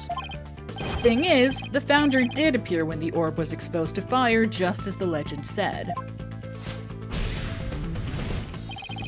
If the legend is true, then we've already solved the riddle, right? No. We have not solved the riddle yet! The legend says the founder will bestow great spiritual power when she returns. Still not what it says. But if that's true, it means we haven't solved the whole riddle yet. But how can that be? Are we missing something? Wait, maybe. Maybe the part about the founder returning should be taken literally. But how would it be possible for a dead person to return to the world of the living? Channeling. The founder can return through channeling. Oh, I know. There is a way for the dead to return. Spirit channeling. Of course, you'd have to know what the founder looks like first. It's that thing I realized, but the orb has revealed her face to us, so what if it's a sign we should channel her? Given the facts, in order to solve the riddle and receive the founder's power, I'd need a spirit medium. To practice channeling! All I have to do is train as a spirit medium so I can channel spirits myself! Wait, it can't be that easy. And if I ever did become a medium, I wouldn't need the founder's orb's power anymore anyway. We need a medium!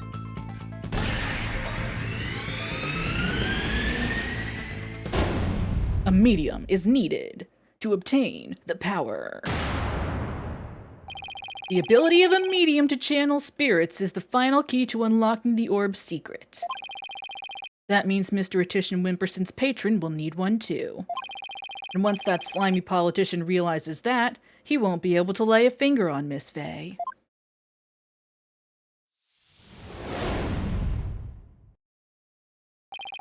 Everything's going to be okay, Mr. Wright. Because Mr. Politician Wimperson can't afford to harm a hair on Miss Fay's head.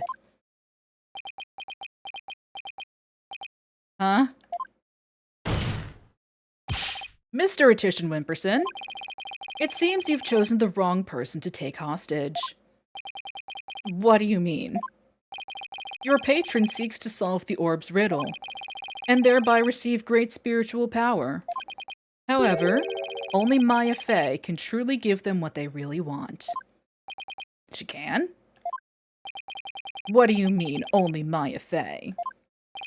Think about what the return of the founder really means.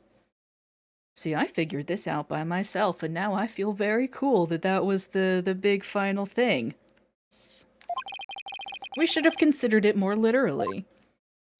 After all, the orb was made in the kingdom of Kurain, the birthplace of spirit mediums. Ah, I think I see now. You need to know what the deceased looks like in order to channel them. But in Kurainism, depicting the face of the founder is taboo. However, her true face was hidden in the orb. So maybe the orb is telling us to try channeling the founder. Exactly. Through a spirit medium, the founder can quite literally return. And if the legend is true, the founder just might bestow spiritual power on someone when she does. It's like when Pearls imbued my Magatama with spiritual power. If a human could be imbued with such power in a similar manner, it is said the founder possesses immense spiritual power. Such a great feat would not necessarily be beyond her. Wait a second. Then the legend is true! Do you understand now, Mr. Attition Wimperson? I like that we're insisting upon calling him by his first name. His full name, rather. You are holding hostage the final key to unlocking the orb's secret. And if anything were to happen to her, the riddle would remain unsolved forever.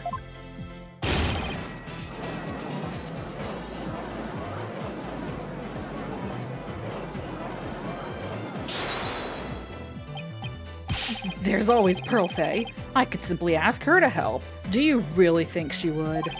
If she wants money, I have plenty to offer. She's not the kind of person to be tempted by material gain. And she certainly wouldn't help you if anything were to happen to her cousin. Or maybe you'd like to go ask the Queen of Kurain to channel the founder for you. He could, but he'd probably get executed for requesting such a thing. It's over. Now confess! You killed Dr. Buff, didn't you?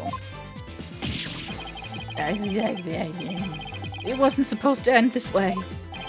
Mr. Attition Wimperson, are you admitting to committing the crime? You're my lawyer, right? Do something!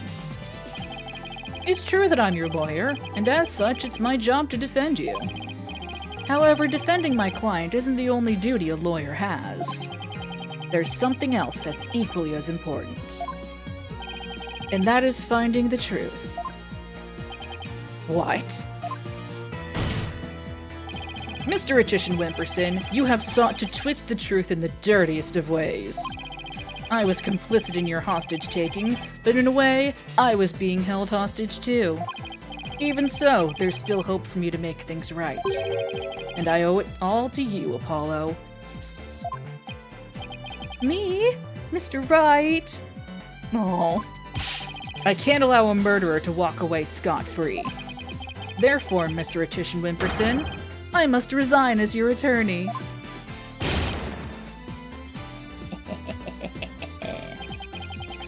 Does this mean I'm under arrest?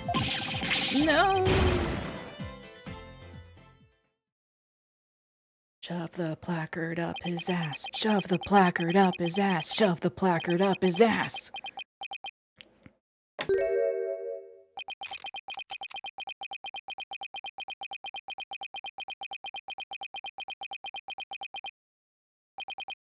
Well, I've nothing to confess. What? I said I've nothing to confess. I don't and I won't, especially not to a plebeian like you. This guy doesn't know when to give up. Besides, there's no truth to these allegations. I mean, look at the suitcase. You won't find a single print of mine on it. All that means is you wiped them off, taking care only to leave Mr. Arterballs. As many a great politician has said before me, no comment. In that case, try switching things up, Apollo. Look at the situation from a different angle. Is there really nothing that points to the suitcase being dropped from up above? Evidence that points to the suitcase being dropped from the second floor.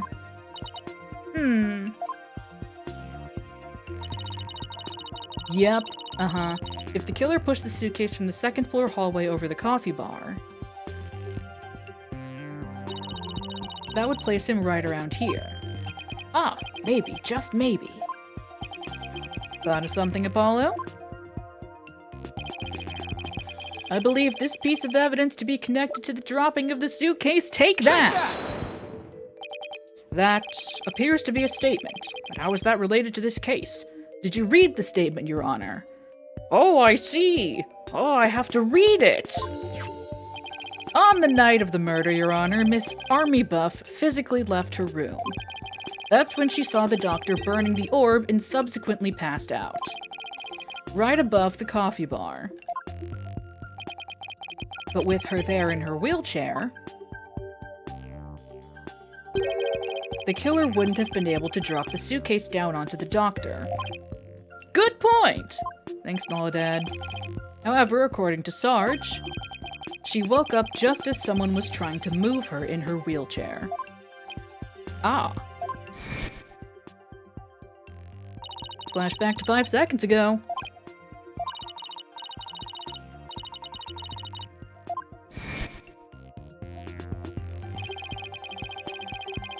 She must have been in the killer's way and had to be moved. Isn't that right, Mr. Attition Wimperson? Huh?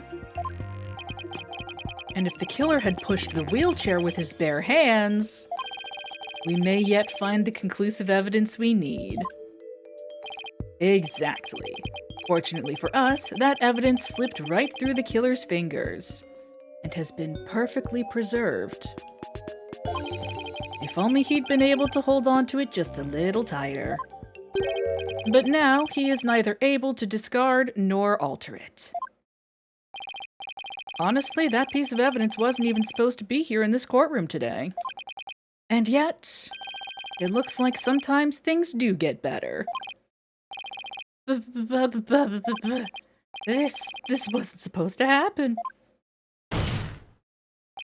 No? Well, too bad, because the evidence that sped away from you that night has come back to haunt you, right here at this very trial. Your Honor, the defense's final piece of evidence is on this person! Nayuda Sadmati! Take that! That's... On the night of the murder, Sarge passed out, only to come to and find that someone was pushing her wheelchair. That's when she fled back into her room. She didn't physically see a single soul after that. Not until Athena drew her out through that therapy session, that is.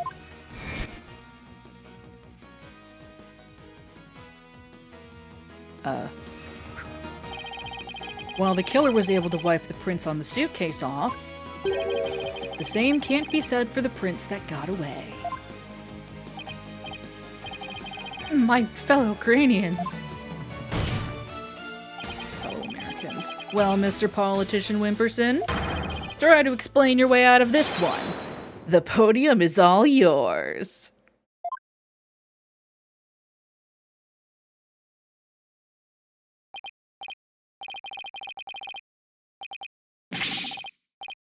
I'm not a crook.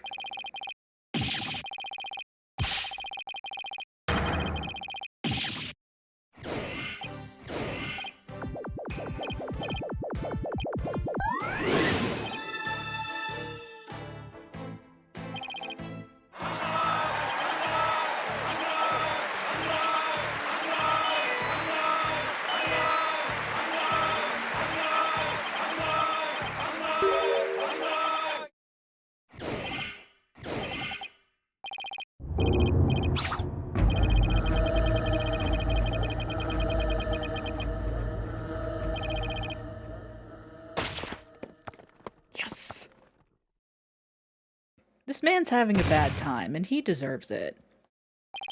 I'm sad that I can't shove the placard up his ass, but I did also say that I wanted it to shatter into a billion pieces, so... Mr. Atishan Wimberson, are you alright? Bailiff, get him to the first aid station on the double. He's fucking dead. Yes!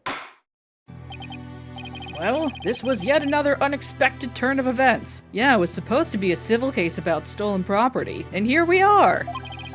In light of everything that's been revealed, it seems the relic is indeed the Founder's Orb. And it seems Mr. Politician Wimperson can be considered a suspect in Dr. Buff's murder. Yeah, suspect. Apollo, I want to thank you for everything. Well, me?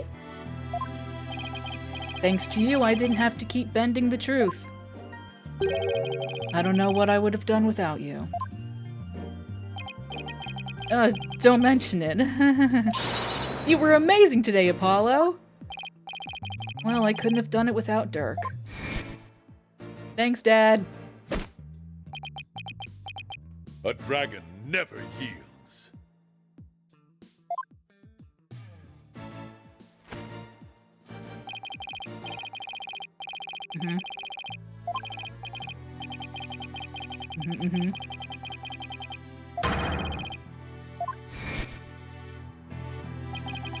A dragon never yields.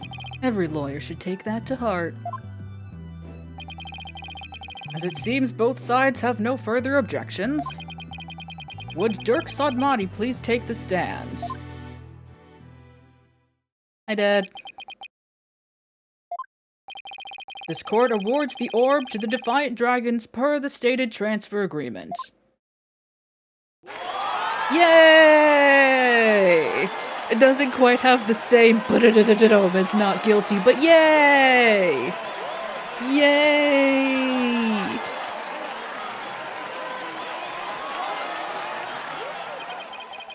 Should the Kingdom of Korain claim ownership, the matter may have to be deliberated in court all over again. I just hope, or shall I say pray, that I'm not the judge presiding over that one. Indeed, a trial like that might spark an international incident. Still, there are bigger and more momentous things astir in the air. Please don't reveal all of your plans right now, sir. Now is so not the time. The revolution. Dirk's really serious about this. This court is adjourned. Bring in the dancing lobsters.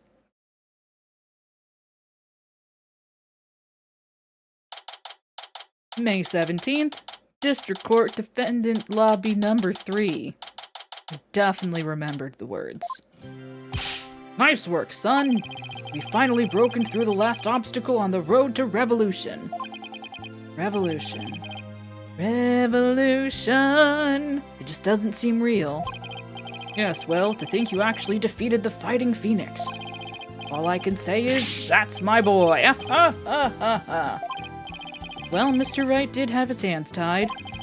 Who knows if I'd have won if he'd been able to fight me head on. I see it more like you saved Mr. Wright. Saved him? Yeah, remember what he said? He didn't have to bend the truth anymore, and it was all thanks to you. I don't know about that. Still, I guess it is kinda nice to be appreciated. Mr. Dirk? Now that the Holy Mother's face has been revealed, are you going to have a spirit medium try channeling her? I, for one, would love to see the return of the legendary founder. Yeah, just think about it. Being able to speak to someone right out of the history books. Unfortunately, it's not that easy. Yeah, we still don't know her name, or at least you don't. I still think it's Ami Faye. What? Why? The face isn't enough. You also need the true name of the one you're attempting to channel. Oh right, Pearl mentioned something like that. And the Founder's true name is known only to the priestess who's been crowned queen. Except it's also in that book that Maya also has. Or wait. Or was that Lady Kira? Never mind. In short, the only living person who knows it is the current Queen of Kurain, Garan. Oh, so without her help, we won't be seeing the founder anytime soon. That's no fun. Updated orb report. So, Dirk, what will you do now? First, I'll start by tracing the route by which the orb came into Dr. Buff's hands. Since we now know it was a politician that asked the doctor to study it, isn't he the one who stole it? You think that bitch does anything by himself? No, a political nobody like him couldn't get anywhere near the orb, let alone steal it. He must have had inside help. My money is on someone connected to the royal family. Oh right, you said something to that effect back in the cave. Whoever it may be, we need to expose their dirty scheme to the light of day. Well, I'm sure Mr. Wright has plenty of information, courtesy of his dirty client. He might be able to shed some light on this. Private Justice! That was fine work you did at the trial today. You did your sergeant proud. Back at you, Sarge. It took real courage to leave your room like that. It's all thanks to you and Corwin and Sykes. With my siege defense over, I can finally sally forth. But the battle's only just begun. One for me and me alone to fight. To lose your mother and then your father. What a terrible thing to endure. Yeah, and being wheelchair-bound doesn't help. Private Justice? I've been thinking. It's about time I stood on my own 2 feet. Metaphorically, or... After all, I no longer have Papa to coddle me. Huh? I'm afraid I don't follow. Take a good look, soldier. This is one small step for man, and one giant leap for me. Hold my drone for me, would you, Private Justice? Yes, sir. What is she up to?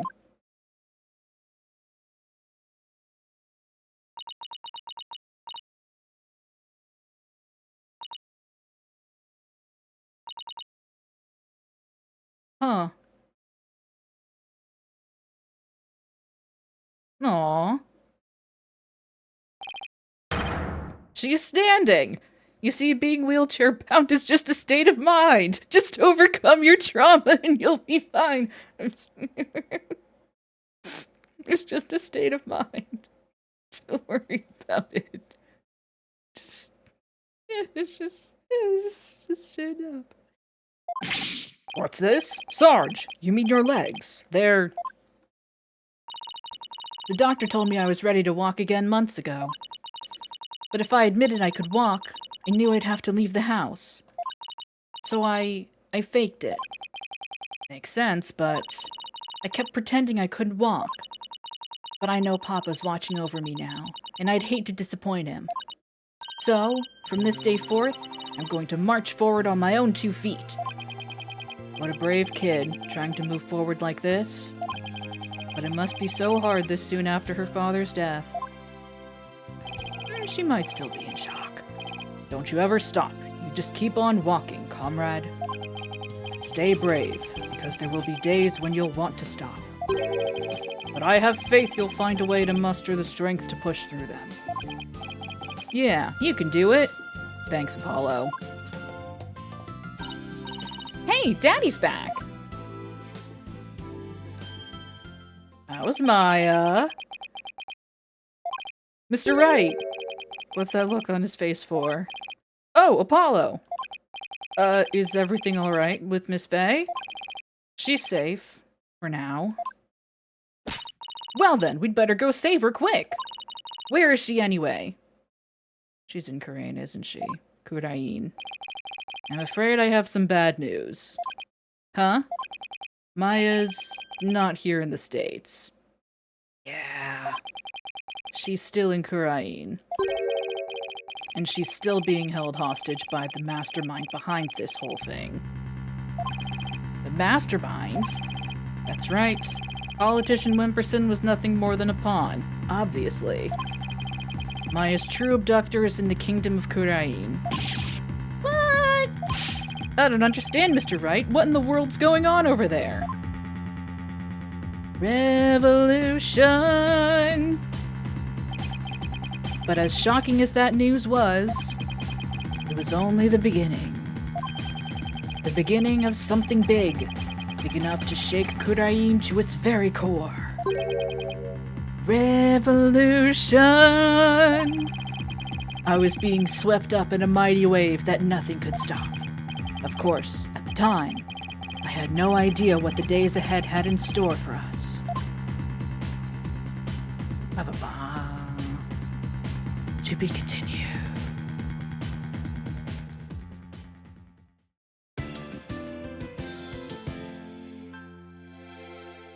I'm sad I wasted Revolutionary Lawyer Phoenix on an episode that didn't really have a whole lot to do with Revolution. Because now we're actually in the Revolution part of this Turnabout Revolution case. And I've already used Revolutionary Lawyer Phoenix. It's a crime, I tells ya. I guess it's foreshadowing now.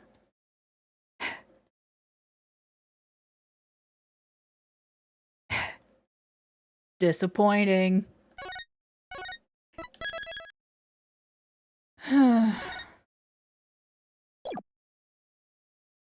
Here's the thing, is that's a really good stopping place. And my throat would certainly like me to stop as well. As would my fingernail probably that I've been picking this entire time and need to stop.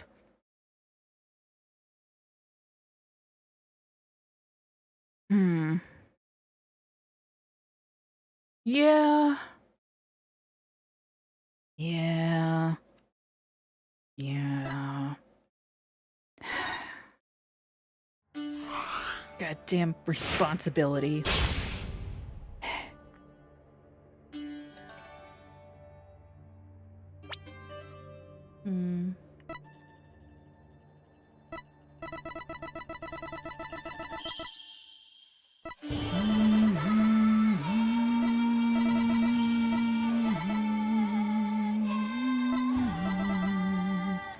Yeah, see, I could have used this song for the starting soon screen. I didn't want to.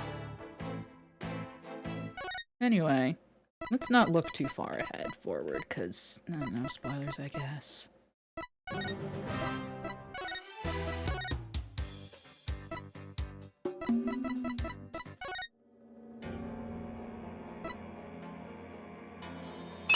No. Hey, get up and stretch, John.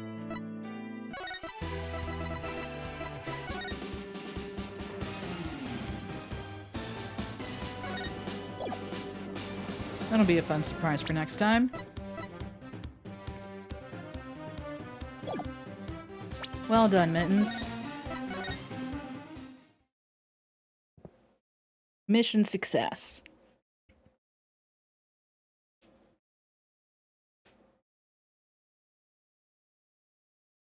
Ugh.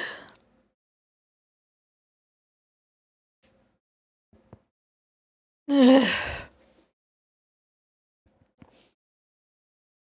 But yeah, we don't need to get up and stretch or run an ad because I guess we'll be saying goodnight here. Something I kinda wanted to mention at start but forgot to is that, I happened to discover that, while I was on the Nintendo Switch online store looking for something else, I discovered something amazing.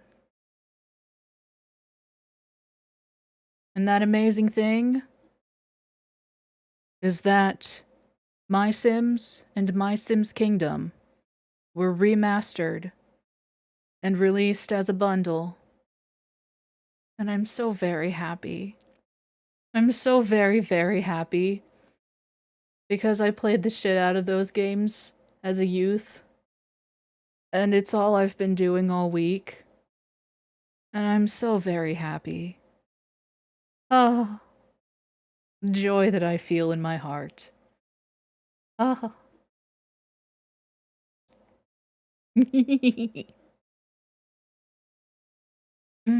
Yeah. They're a little funky to control because they were released on the Wii, and so a lot of it involves like pointing at the screen, pointing at the screen with the Wiimote. And so instead of doing that, you use the right on a controller at least, you use the right stick. It's on the Switch, it only has a controller. You use the right stick to do what the pointer would normally do. So that's a little awkward, but I'm very pleased. I considered saving Kingdom to play on stream. They do. And they also it has touchscreen controls, which is interesting because I feel like I was thinking fairly recently that not a whole lot of games on the Switch actually use the touchscreen, but I guess this one does. It says you can use the touchscreen to like zoom in and out, which is fun and interesting. Yeah. It's weird.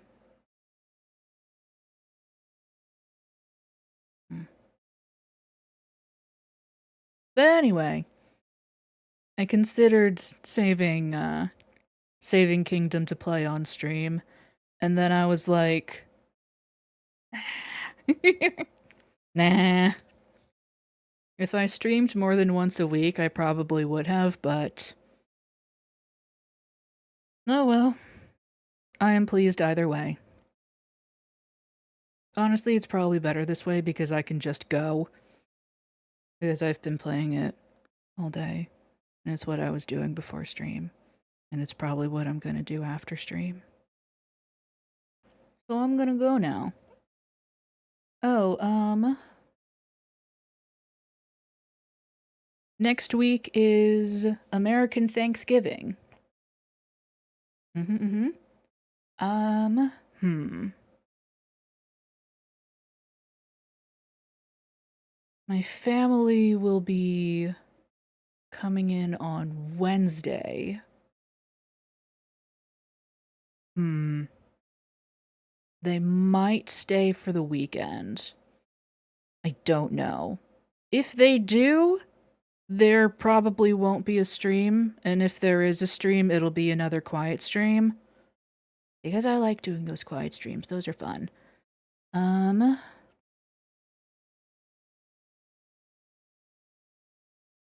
So yeah. I'll keep y'all updated via Discord. And if you're not in the Discord, consider joining it. It's really just a place for stream notifications because Twitch is very bad about that kind of thing. And oh yeah, I also have a Blue Sky account. Because I don't want Twitter using my shit to feed their AI, because fuck that. I haven't deleted my Twitter account yet, but it's basically dead to me. But I have a Blue Sky. I don't know how one finds other people on Blue Sky, but I think I'm probably also just Palace there.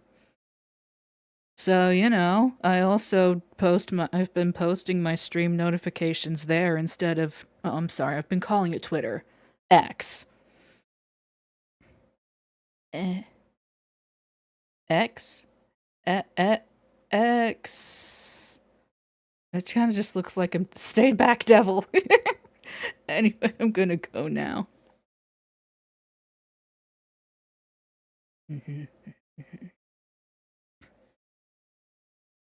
And that is approximately how I feel about Twitter. Back ye demons! Come on. Away. Power of Christ compels you. I'm gonna go now. I'm gonna Lulu. I'm gonna go now. Goodbye. Goodbye. Thank you. I appreciate you all. I'll see you next week, probably, hopefully. Maybe. I forgot immediately what I said about potentially there not being a stream next week, but bye. Goodbye.